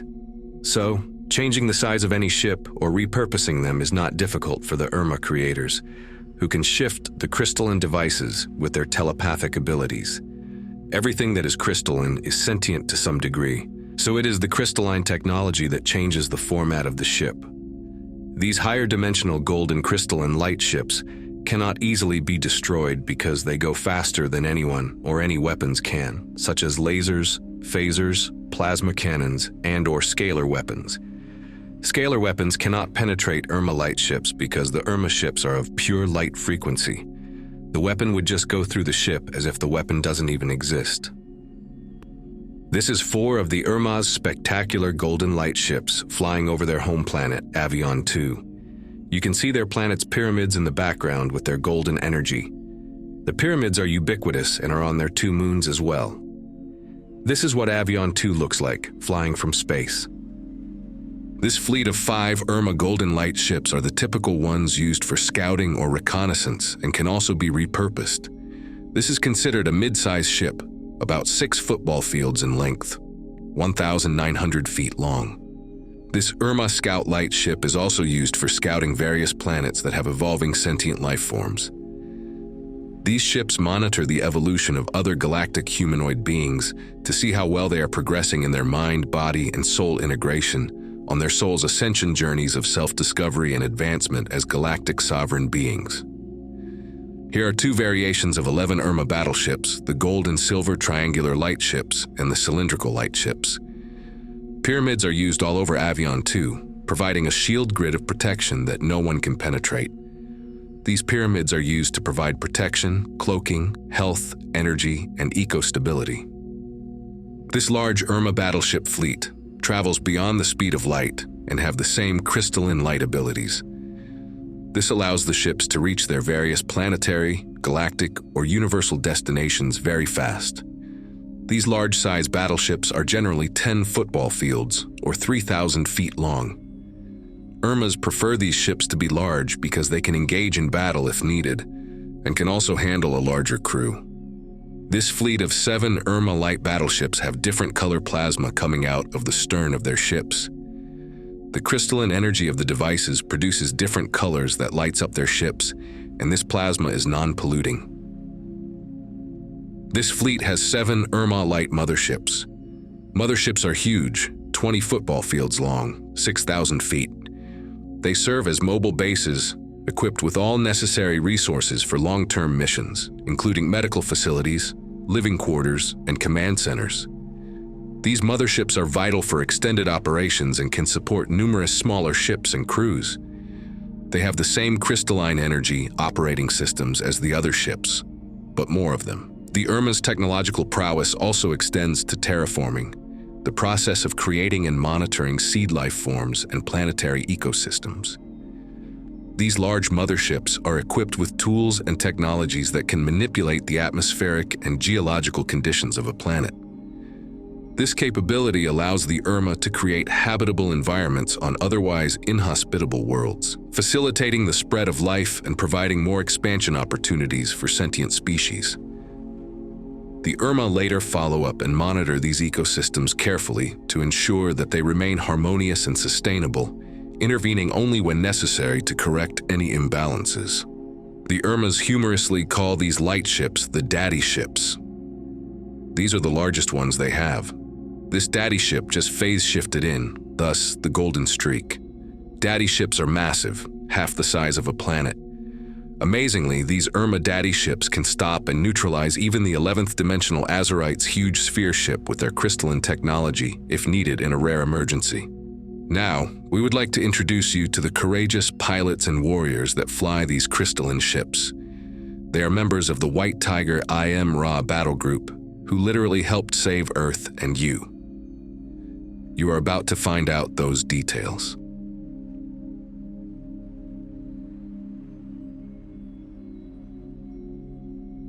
The Irma Ra battle group are known for their exceptional defensive combat skills, as well as ace piloting of their unique golden crystalline spacecrafts.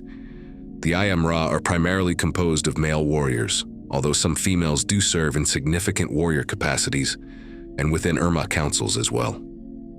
Physically, the Irma are imposing, with males standing between 9 to 11 feet tall and females at 7 to 8 feet tall. They have the agility and strength of large felines, coupled with highly developed strategic and telepathic abilities. Their natural roars can serve as sound weapons, disabling their attackers. Their eyes range from blue to gold, reflecting their deep spiritual awareness and connection to higher frequencies as creators. These Ra battle group warrior faces and bodies have black stripes accented by gold markings, a mixture of both white tiger and lion energy. They wear advanced gold and silver protective armor infused with blue crystalline technology that creates an energy force field around their bodies, making them virtually invulnerable to both physical and energetic attacks. Their armor also prevents them from being teleported away or manipulated by uninvited forces. In terms of planetary defense, the Irma have played pivotal roles in protecting Earth from external threats, as well as many other worlds. They collaborate closely and strategically with other creator-guardian races, such as the Azurites' blue avians, to prevent invasions and neutralize potential dangers.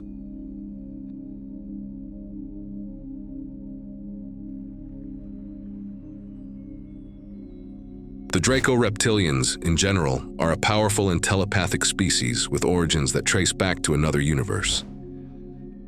One of the most intriguing aspects of the ancient Draco-reptilians is their creation myth story. Unlike the human species' origin stories, the Draco origin myth was steeped in superior notions of might makes right and conquest. This ancient narrative promoted the idea that they were the oldest and strongest species, and as apex predators, entitled to conquer any resources, sentient beings, and planets that they desired. After a pivotal 2011 battle occurred, their creation story has evolved to reflect more egalitarian values, distancing themselves from their long-standing, self-serving aggressor paradigms. Since then, have undergone a significant cultural and soul evolution with a new focus towards more enlightened priorities.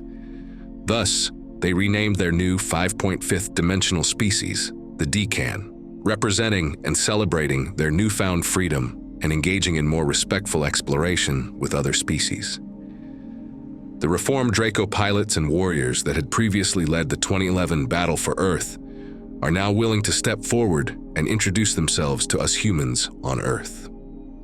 These two fully armored Draco pilots stand 12 to 14 feet tall in their full-bodied green-scaled glory. They are having a dynamic conversation discussing battle-ready plans. This green-scaled reptilian warrior has bull-like horns and a long, spiked tail held up behind him that he uses to defend himself from predators that may attack. His prehensile tail is so strong that he can pick up another being or animal by quickly coiling his tail firmly around their body and keep them held up in the air until they calm down. His green-colored eyes display curiosity. This muscular reptilian fleet commander has long horns, claws, and sharp teeth that come in useful for self-protection. I am thinking that's a big smile. What do you think? This reptilian warrior with bright red eyes is sharing his handsomely decorated blue and green armor that he wears over his shoulders and torso. He has a unique bifurcated tail held high behind him. Reptilian eyes often change color and reflect their emotional state, shifting from their normal black or green color to gold when annoyed and red when they are very angry. This red-eyed warrior also has unique broad-shouldered armor and large spiked wings, useful for both fighting and self-protection. This dominant Draco-reptilian leader is wearing full-scaled body armor and has wings. His green-scaled armor protects him from being killed by plasma weapons, phasers, lasers, or bullet projectile weapons. Fortunately, these reformed Draco-reptilians are now their own species called Decan, and their focus has dramatically shifted from invaders to protectors and from offensive to more defensive strategies. All aspects of their lives have beneficially improved, including the building of their homes, time for hobbies, and lifestyle ease.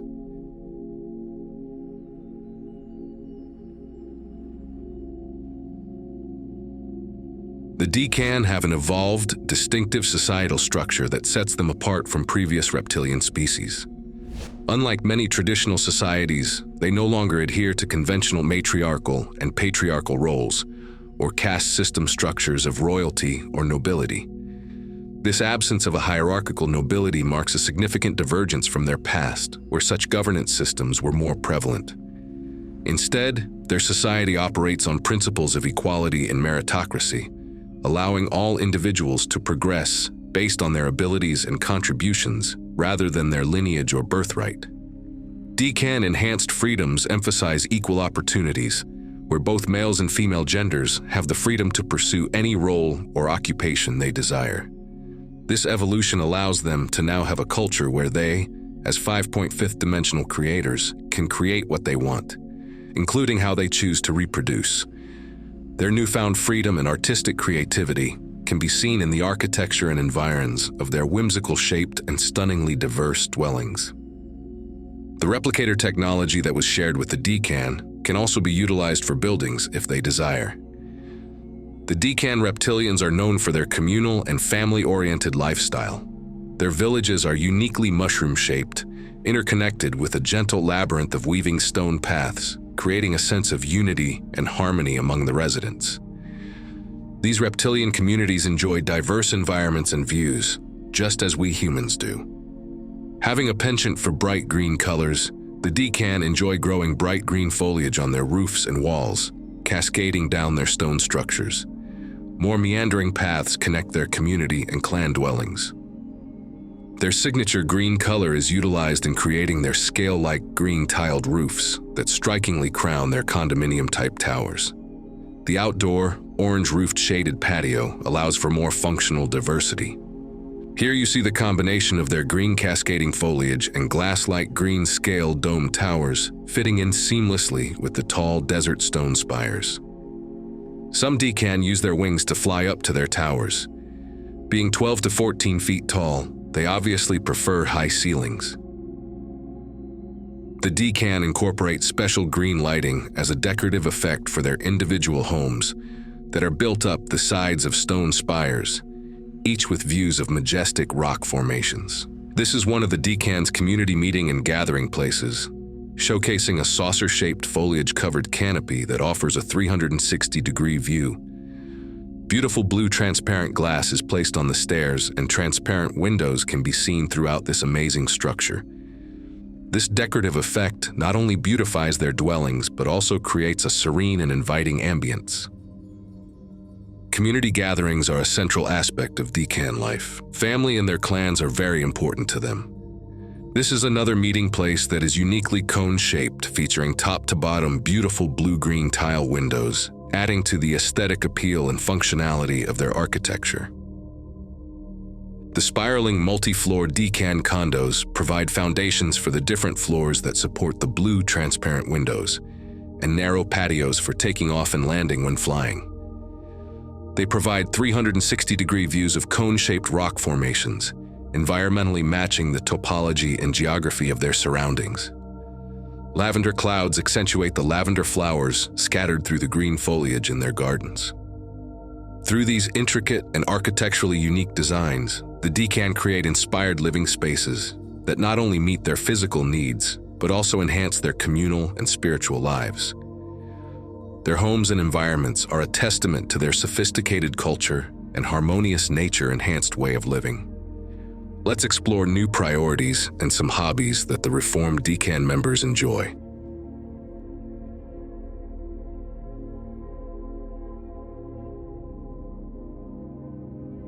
This newly evolved Decan society is centered foremost around exploration. Their high intelligence, natural curiosity, and drive for discovery leads them to engage in various exploratory activities, both within their own world and traveling beyond. This focus on travel and discovery is not just physical, but also intellectual, as they enjoy back-engineering technologies that they have seen in other civilizations that will enable greater self-autonomy for their society. One of the most important discoveries was replicator technology. The multi-purpose replicator uses for food, buildings, and more have been exceedingly useful to the Decan. Their societal freedom and independence are largely due to them obtaining this replicator technology. They have become more self-reliant and learned to replicate what they need rather than participate in the old ways of taking away what belonged to others. Replicators are used off-world, not working any longer within a predetermined caste system. The Decan 5.5th dimensional creators have the free will and extra time to engage in any skill or hobby that they enjoy. This friendly brown-eyed Decan winged leader who heads up his own team wants to share with you that his hobby specializes in hand-making the bright, green-scaled armor that you see him wearing. You saw some of these green scale-like tiles on the roofs of their homes as well. Being a warrior, he also enjoys forging melee weapons such as swords and battle axes to honor their ancient traditions. He says he likes holding them and the feel of them in his claws. The swords and axes weigh at least 50 pounds each. Like the ancient art of samurai swordsmithing, his handmade armor and weapons are non-destructible and partially created by blending coated layers of metals. You can see the hilt of his personal sword behind his left hip. This Decan warrior's eye color denotes curiosity about us contacting him, while he simultaneously is using his highly developed telepathic scanning ability. He wants to share with you a unique characteristic that he makes for his personal green-scaled armor. On his upper chest area, you can see a gold emblem in the shape of a shield with two signature symbols that represent his recent Decan evolution. The first is a tree design that symbolizes the Decan respect for all life and nature and bringing in new growth for their species. The second emblazoned design is a pyramid, because pyramids produce zero-point energy that allow rapid restoration and terraforming of one's environment and ecosystems. This zero-point energy information is available on Earth if one looks for it. This Draco displays his unbeatable hunting skills in the forest. Notice the red eyes? Historically, they were voracious, hungry, carnivorous predators. Did you know that lizards on Earth started off as vegetarians? Since the 2011 event, the dietary habits have evolved significantly among the Decan reptilians. Now, there has been a definite shift towards respecting life. This species' willingness and participation to consume synthesized meat by using food replicators has progressed their evolutionary development.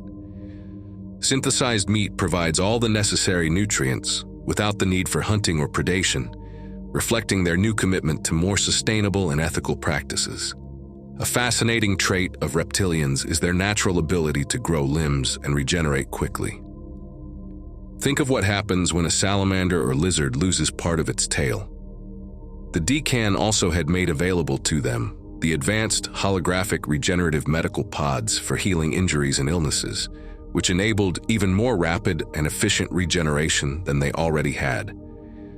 Information on these off-world holographic regenerative medical pods has been provided to Earth humanity if one is willing to learn and search using discernment. This Draco reptilian warrior has a tail raised behind his head and a set of large horns but no wings. Warriors, before their reformation, were trained to pilot dreadnought spaceships to fiercely invade and land on planets' surfaces, such as Earth. Previously, their society was heavily militarized, with a clear caste system that included royals and nobility, like other draconian factions. Their military structure underwent significant changes after the 2011 battle. An 11-year transition period created a notable shift towards a more egalitarian system. This reformation allowed a new society to emerge, moving away from past rigid hierarchies and caste systems towards a more mutually cooperative and respectful community. This new freedom and greater efficiency now allow the Decan more time to engage in their hobbies of interest. This egalitarian approach ensures that all individuals can contribute to society in ways that best suit their talents and interests. The focus on free will means that positions of responsibility are earned through intention and competence, rather than being predetermined or inherited into a caste system. This fosters a more evolved and self-aware culture where personal achievement and honor are highly valued. This transformation took place over 11 years, from 2011 to 2022, marking a progressive change influenced by various factors, including being introduced to beneficial replication technologies and receiving actionable assistance from benevolent creator species in our broader galactic community, whom you have been learning about. The Decan that are present in this documentary are the ones who participated in the Battle of 2011. They want to show you their battleships that they used for the battle, as well as their 2 new planets that they were given for homes in 5.5th dimension after their reformation. They hold no hard feelings.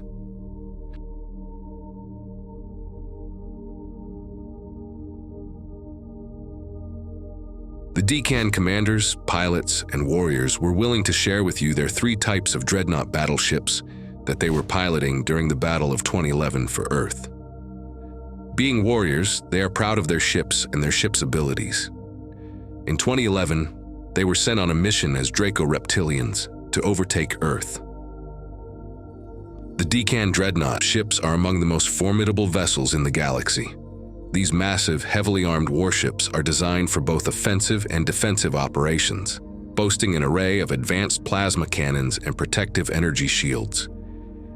Each dreadnought is equipped with cutting-edge technology, including cloaking devices that render them invisible to most detection systems.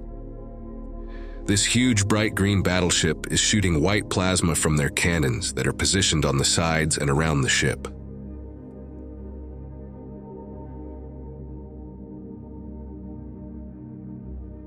Their design includes intricate patterns and symbols that represent their cultural and historical significance. These ships are capable of interdimensional travel, allowing them to move swiftly across vast distances to surprise whom they consider their enemies. These dreadnought ships were the ones used in the Battle of 2011 for Earth. They are not just about firepower, they are marvels of engineering and design. Each ship is equipped with state-of-the-art navigation systems and AI-controlled defense mechanisms, making them incredibly efficient and autonomous in battle. The interior of these dreadnoughts is equally impressive, featuring advanced life support systems and luxurious quarters for the Draco elite. Their command centers are fitted with holographic displays and real-time data feeds, allowing the commanders you have met to make split-second decisions with unparalleled accuracy. Furthermore, the ships can repair themselves through advanced nanotechnology, ensuring they remain operational even in the most intense conflicts.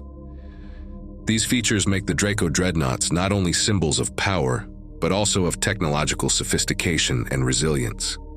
The reformed Draco reptilians, who are now their own species called the Decan, still have these ships but do not use them to invade anymore, living on their two higher-ascended 5.5th-dimensional homeworld planets that were given to them. The Decan reptilians are very resilient and very strong, so these two planets that have harsh environments with rugged terrain fit the resilient nature of the Decan species just fine. Swayana is home to the main population of Decan reptilians, who have adapted to extreme conditions. This green planet, who has a rocky, mountainous terrain with a dense atmosphere. The surface is dotted with large craters and volcanic activity, providing a challenging, yet resource-rich environment for their own trading capabilities. Most of their larger cities are built underground and within the mountains to protect them from the harsh weather, and so they can utilize geothermal energy. Society on Swayana is highly organized and mostly militaristic, with the reptilian emphasis on honor and combat prowess. Their leaders are chosen based on their strategic skills and battle experience.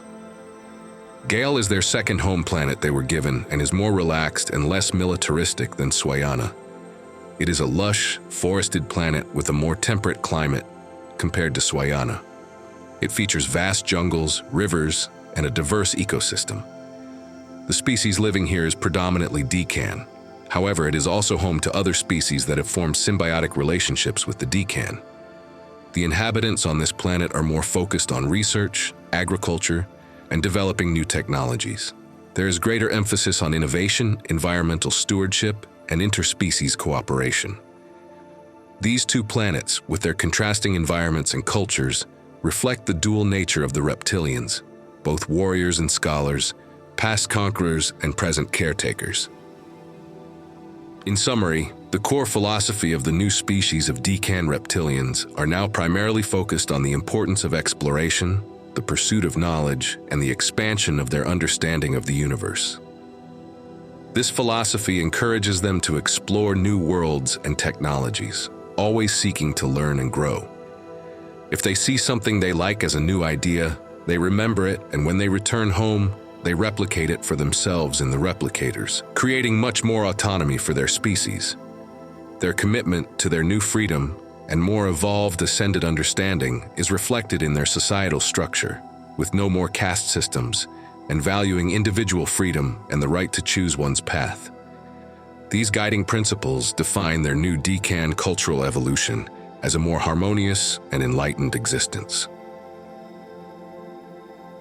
Now that you have been introduced to the key participants involved in the 2011 Battle for Earth, you will for the first time publicly receive the detailed intel when Earth and every one of you and your families were saved.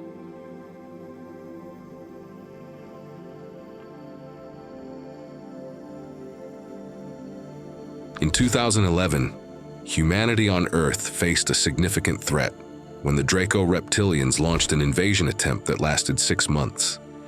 This invasion involved 40 Draco reptilian dreadnought ships that sought to penetrate Earth's protective shield. These ships originated from the Alpha Draconis and Orion systems and were equipped with powerful plasma cannons and other advanced weaponry, making the threat formidable. The Draco reptilians were determined to break through our defenses and establish control over Earth, which would have had dire consequences for humanity.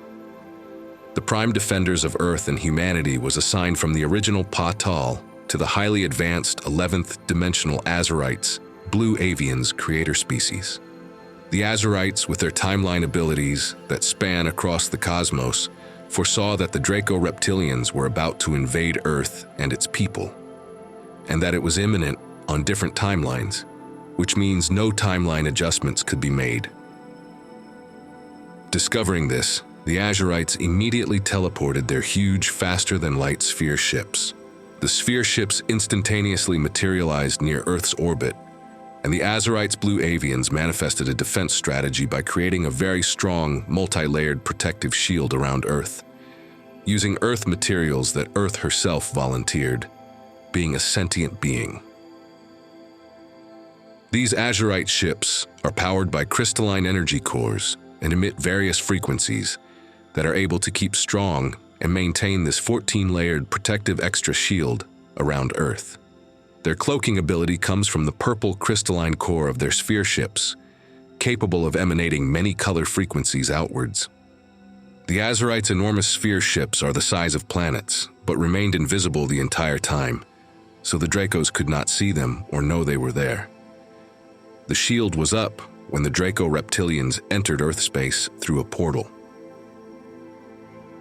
40 Draco reptilian dreadnought ships arrived and began to immediately bombard the Earth with plasma cannons from their green-colored ships. The Draco reptilians relentlessly blasted Earth's protective shield with their plasma cannons, trying to break through to the Earth and its people. The cloaked Azurites in their huge ships were silently and invisibly watching throughout the entire 6 months, to see if the Dracos would eventually give up and stop their bombardment, and to also make sure the important protective shield they built around Earth was still holding. On the 6th month, the aggressive and relentless Draco reptilians were still bombarding the Earth non-stop. It is not in their nature to give up. The Azurites had been patient enough and called for their backup protectors, the Irma-I-Am-Ra Battle Group warrior pilots, to coordinate strategic efforts to stop the invasion. The leader of the White Tiger Irma-I-Am-Ra Battle Group on Avion 2 received the call for assistance and efficiently coordinated his pilots, who took off from Avion 2 planet and then instantaneously portaled their fleet of magnificent faster-than-light crystalline ships. Their fleets of gold and silver triangular battle light ships are multidimensional, capable of phasing in and out of dimensions easily to Earth's sector. They arrived in Earth space, remaining cloaked per standard defense protocol. The Irma responded using 2 types of crystalline battleships that phase-shifted to Earth space to defend Earth and its people. The large dark oval shape in the upper right corner is the warp bubble that these 2 12,000-foot-long battleships emerged from as they phased into Earth's orbit. The light crystalline technology inside every Irma battleship contains crystalline golden energies that emit out of the 5 smaller battleships and the bow of the 2 large ones. Simultaneously, the Irma Golden Light Fleet ships executed a coordinated strategy, creating a protective formation of ships around Earth's sector of space that emitted from their bows high-frequency golden crystalline fields. In seamless coordination, the Irma ship's crystalline golden energy fields kept strengthening the huge white electrical containment grid field that the Azurites had finished setting up to contain the reptilian dreadnoughts. Draco reptilian dreadnought ships were kept in containment. Their plasma cannon gun positioned on the sides and underside of their ships that had been blasting the Earth's protective barrier stopped functioning because the Azurites' higher frequency containment field shut their ship's power off, leaving them immobilized. The Draco dreadnoughts could not escape the containment grid and protective barriers created by the Azurites. The Dracos could not see the cloaked Irma or the Azurites' huge sphere ships because no signature is seen by higher-frequency crystalline ships to track. The crystalline technologies created and utilized by these two high-level cosmic protector creators are virtually untraceable. The golden crystalline energies remotely nullified the Draco Dreadnought's power systems, leaving the reptilian ships floating with no power. Then, with the huge Azurite spherical ships' crystalline technology making and maintaining the containment fields, the Irma pilots then perfectly steered and corralled the Draco Dreadnoughts into the containment fields. Then, the Azurites created a huge portal where these dozens of floating dreadnoughts were corralled towards the Irma. The dreadnoughts, with their Draco reptilian commanders and pilots inside, were sent into this portal that the Azurites made and ported out of the Earth sector to an undisclosed location on the other side of the solar system. This effectively removed the threat to Earth and saved all of humanity.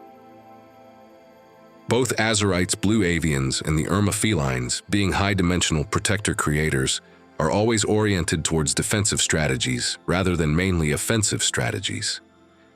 The high-tier pure crystalline weapon responses are not used to attack other ships. Anyone trying to shoot these high-dimensional crystalline ships would find that their plasma cannon fire would bounce off the crystalline ship's shields and return to the ones that initially fired with 3 times the power, teaching reflective consequences of aggressive actions and immediate karma. Fortunately for the Dracos, they did not try to do this, because the Irma and Azurite ships remained defensively cloaked to avoid needless drama or loss of life. This cloaked Irma leader and his warriors completed that mission by cleaning up and ensuring that no debris from the Draco blasting of the Earth's protective field would fall to Earth or harm anyone.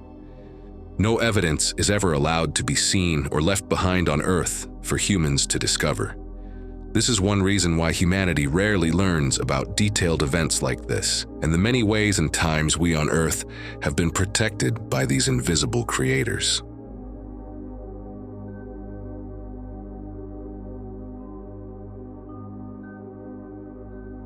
The significance of the 2011 event cannot be overstated. It was a pivotal moment in defending Earth and humanity from invasion, and a critical point for humans' evolution and future safety. The aftermath of this intense 2011 battle led to significant positive changes for these reptilians.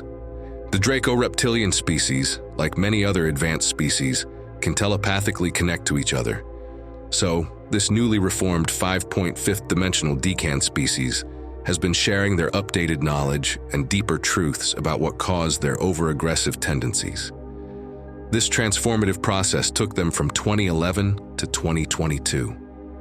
This provides a profound example that members of an ancient, powerful, apex predator species that has existed for millions of years can undergo a shift in consciousness when they learn that their Draco creation myth and might makes right way of living needs reevaluation if they wish to truly thrive and cooperate with others in an expanded galactic sustainable community. Their cooperation marks a significant milestone in cosmic relations, demonstrating the potential for redemption even among former fierce adversaries. Another reptilian species called the Paa-Tal is introducing themselves to you now. They interact peacefully with the decan reptilians, sharing their 2 planets. 4 male Paa-Tals are seated on the left, and the standing female Paa-Tal, like all Paa-Tal females, have larger posterior protruding skulls. They are attending a meeting on Avion 2. The human gentleman sitting at the end of the table is from Earth and is acting as a witness.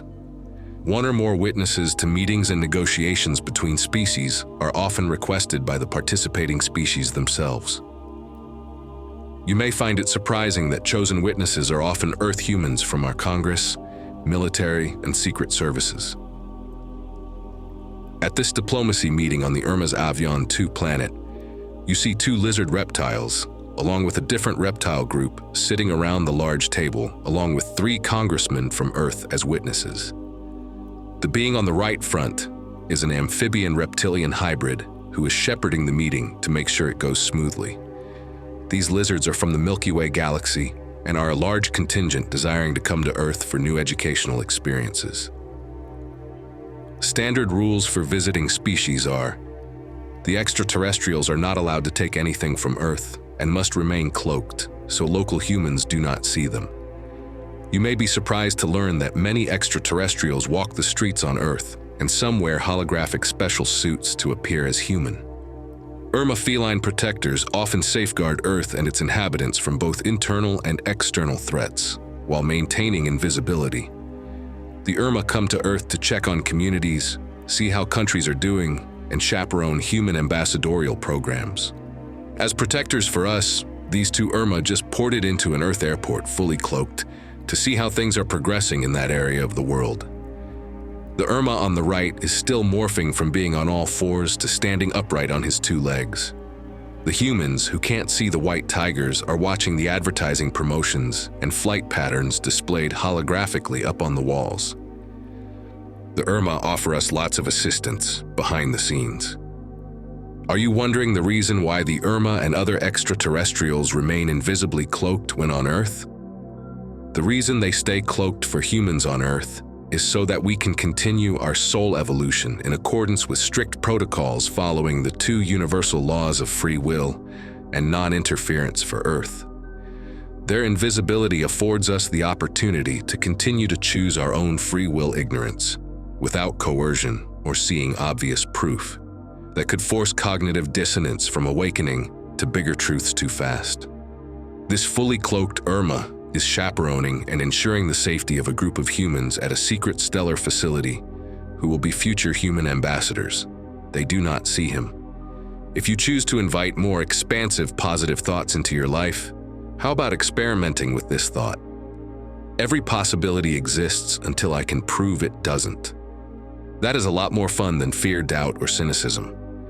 Since our universe operates on reflective principles, it reflects back to you your own projected thoughts and feelings, and you experience that as your reality, because you are creating it consciously, or more often subconsciously, as myopic default programming. It's your 100% free will choice to choose what you focus upon. What you focus upon is what you create in your lives. Having a self-awareness practice of your thoughts, speech, and actions and how it creates and changes your world is key. You have the free will to explore and play out beliefs of limitation and victimization, and/or embrace concepts about responsible co-creatorship, exploring what being a soul means, and how to actualize and integrate more of your higher self or soul's knowledge into your life. When someone is successful at manifesting that, what is thought of as miracles often occur. Miracles are the application of advanced science. What is being asked of us now is to awaken as mature humans to the truth of our being.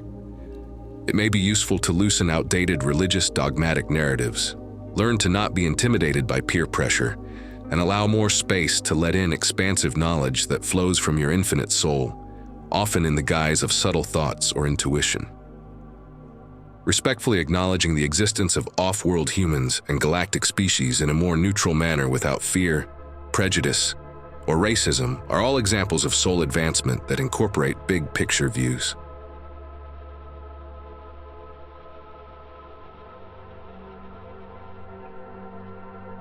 The willingness to explore big-picture views is essential for understanding our true origins and humanity's place within the vast galactic community.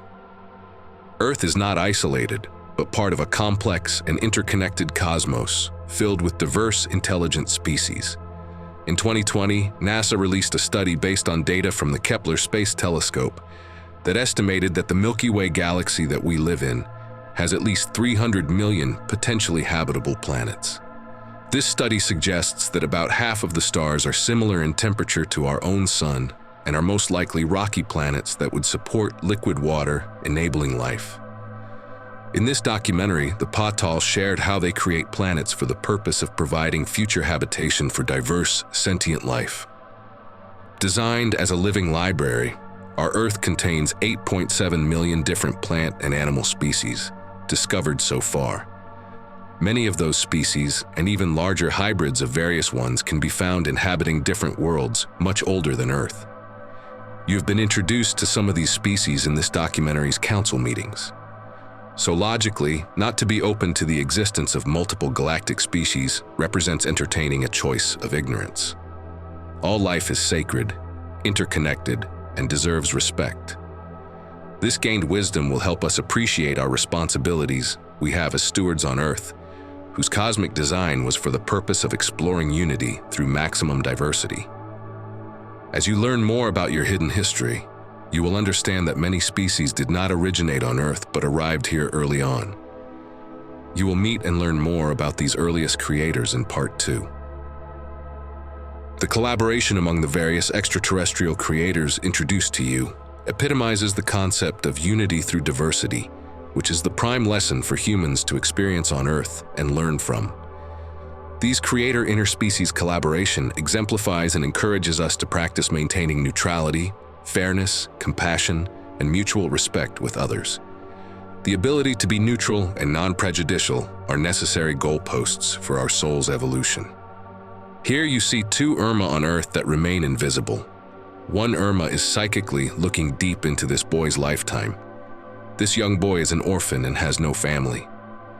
These two compassionate Irma are deciding whether to adopt him to be raised on Avion 2, where he will be nurtured and cared for. The lessons learned from our cosmic creator protectors provide valuable insights for personal growth and development. From this moment on, we all can make a conscious choice to be more responsible co-creators and to commit to the wonder of open exploration and enlightenment. Let's summarize the lessons we have learned from these preeminent creator protectors. The Paa-Tal, as 12th dimensional beings, emphasize the importance of striving for higher evolution and maintaining our energy balance. They encourage us to align with pure frequencies of kindness and truthfulness, fostering an environment where integrity and honor prevail. Their message is one of continuous soul growth and refinement, urging humanity to take self-responsibility and embrace our creator potential to discover, actualize, and co-create the solutions we need. From the Azurites' blue avians, we see the usefulness of developing telepathy, meditation, and non-polarizing thoughts. They reveal the significance of inner communication, listening, and the ability to connect with others on a deeper, intuitive level. They remind us that through self-reflection and meditation, we can achieve observer clarity, allowing us to make more informed and wise decisions. Their expertise in timeline adjustments highlights the fluid nature of time and reality, encouraging us to be adaptable and proactive in responsibly shaping our destinies. The green Chauksuri avians bring a message focused on planetary harmony and environmental stewardship. They remind us of our responsibility to compassionately care for our Earth and all its inhabitants. By us all doing simple, respectful actions like picking up leftover trash, not using plastic bottles, and shopping in bulk at farmers markets for non-packaged fresher food, these actions will exponentially positively impact our natural world, contributing to a more beautiful and healthier future. The Chauksuri exemplify that being in harmony with nature is essential for our well-being and that of any planet. Teach one another sacredness and go out into nature to heart-speak with the trees, the birds, and the smallest of animals like butterflies, connecting with all in a sacred state of gratitude. Young children know how to play with nature and do this naturally. These two telepathic Irmas are showing gratitude for life and each other by the gentle touching of hands, while feeling the peace and beauty of their sacred healing forests. The Irma, known for their strategic protection, highlight the dedication to free will, creative expression, and safeguarding our world, knowing we are one extended family. They advocate for the freedom to pursue one's passions and the importance of creative play in personal and societal development. Their message is one of empowerment, urging us to stand up, take charge of our destiny, defend our core values non-violently, and innovate while adapting to changing circumstances. This invisible Irma is engaged in compassionate presence, as he psychically merges his consciousness with this blind woman who does not see him. He merges to feel and experience what it is like for her to live a life of blindness. All creators are interested in new experiences for greater experiential learning and gained wisdom. And lastly, the reformed Decan reptilians offer a message of newfound respect, honoring freedom and the pursuit of knowledge through exploration. They encourage humanity to embrace curiosity and the spirit of discovery while fostering self-reliance. Their journey underscores the reality of redemption and shifting ancient programming that no longer beneficially serves them or others. It is never too late to change. All future change comes from our thoughts, words, and actions in each now ever-present moment. Each creator, race, and species bring us unique insights and wisdom, contributing to a holistic understanding of what it means for our soul evolution to evolve and thrive in the cosmic web of life. Our off-world protectors like the Irma invisibly come to our world to offer compassion, assistance, and subtle guidance. This collective encouragement emphasizes the interconnectedness of all beings and the shared journey towards enlightenment, honoring all as one. Their continued support provides a stable foundation for humanity's ascension and inspires us to embrace our cosmic heritage to fulfill our future potential as galactic humans and cosmic citizens in the universe. You are not alone, and you have never been alone.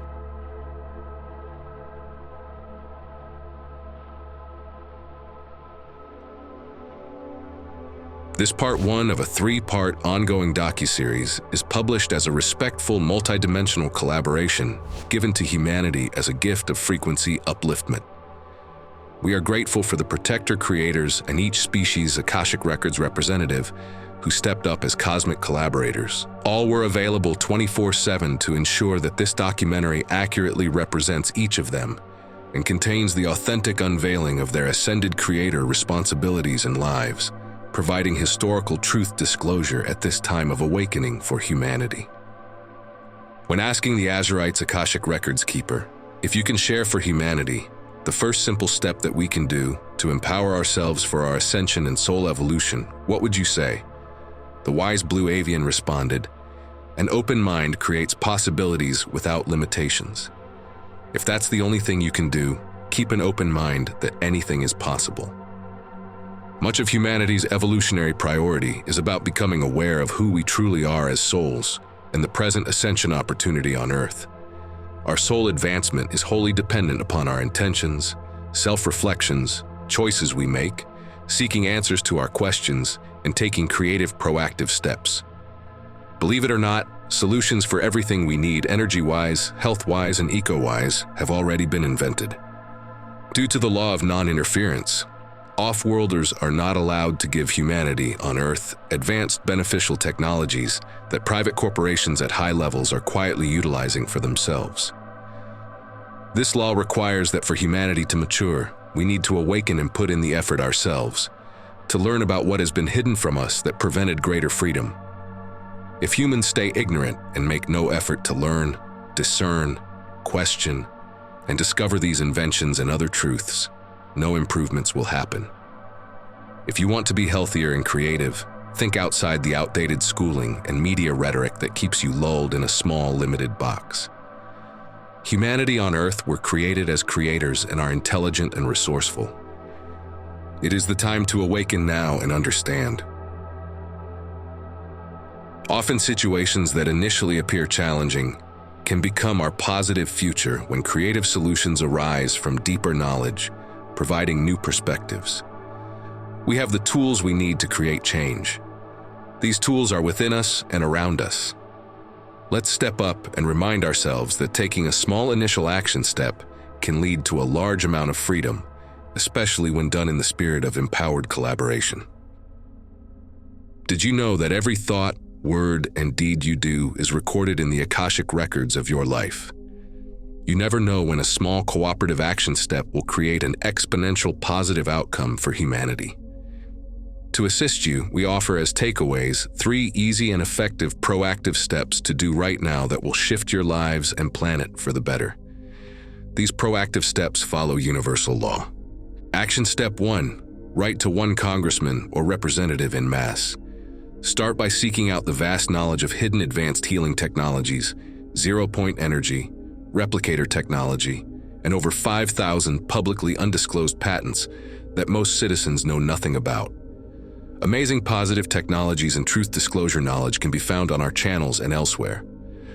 Punch in keywords like Nikola Tesla, truth disclosure, suppressed technologies, replicator technology, holographic medical pods, and zero-point energy. Go to alternative media channels where creative in-the-know thinkers share truth of their discoveries. These inventions would improve and free up human lives in every way. The more you become informed about what you did not know already exists or thought was impossible, the more you empower yourself as open-minded creators. Awakening involves the process of discovering hidden truths, some of them uncomfortable, and empowering yourself to peaceful right action. Through research, we found the most effective way to be proactive and get results. Laws changed by pressure applied to representatives from many informed citizens saying, "Enough." This is how it works. A legislative aide receives your calls, letters, or emails with the same specific request. For example, I request the disclosure of advanced health, energy, and environmental cleanup technologies that have remained undisclosed for over 80 years, using the excuse of national security. The majority of these have been and are being utilized for private interest by corporations. We know the truth of these technologies existing, and as an informed citizen, I request they come public for the benefit of all. Enough is enough. The aide puts all letters and emails with the same subject request in a pile or email folder. If they receive 50 to 100 requests sent or emailed at the same time on the same issue to the same representative, that stack of letters is now a foot high and gets their attention. The aide prioritizes that and passes that along to the same representative that you have chosen as the most appropriate for the area you live in. Each representative responds based on how many requests he or she is inundated with. All 50 to 100 requests must be sent to the same congressman, same senator, or same representative of your specific community or state. Streamlined process suggestion. After you've researched online on the above-mentioned technologies by typing in the keywords previously mentioned, you can share some of the many videos already revealing those technologies, patents, and truths, or make your own compilation video as a creative educational service, and share that video at gatherings with 50 students over 18 years old, as a leadership school project, library project, or at neighborhood barbecue get-togethers. This will help humanity get up to speed, inspiring critical thinking. Encouraging open minds is a precious gift to give.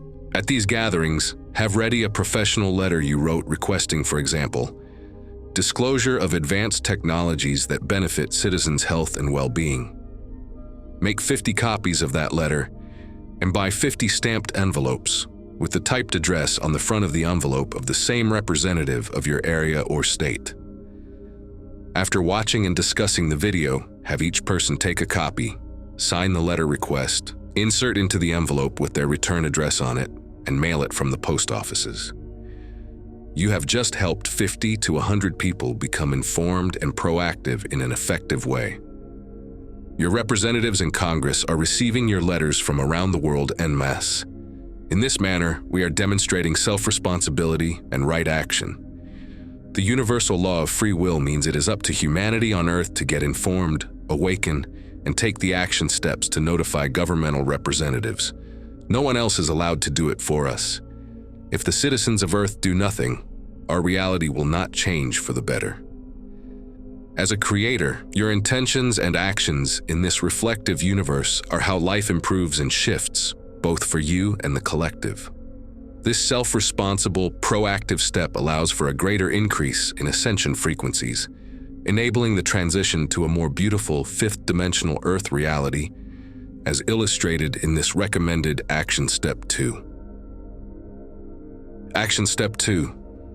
Fifth-dimensional visualization for a new Earth. This is a short, fun, fifth-dimensional New Earth visualization that shifts the frequencies of you and your reality higher than the current human 3.5-dimensional frequency state.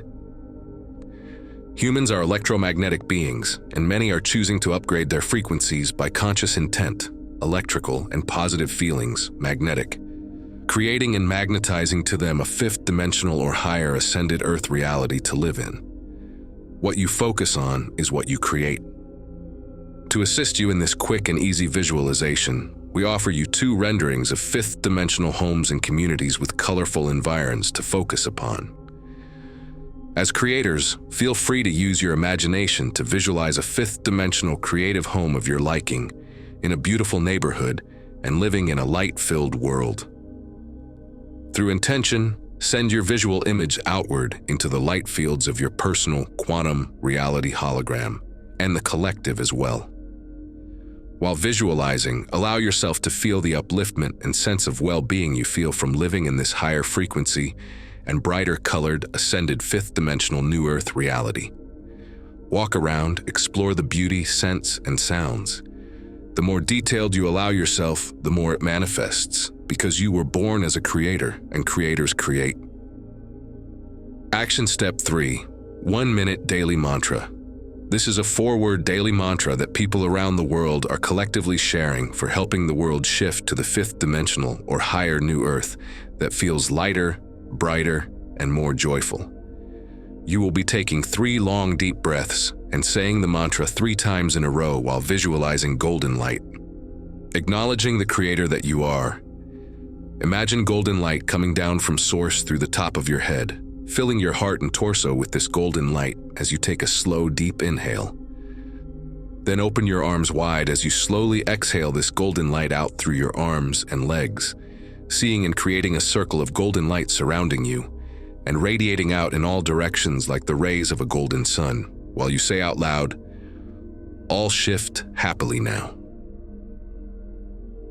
We are deeply honored to be entrusted in offering for the first time on Earth these high-dimensional ascended creator guardians and the details of how they protect us humans on Earth.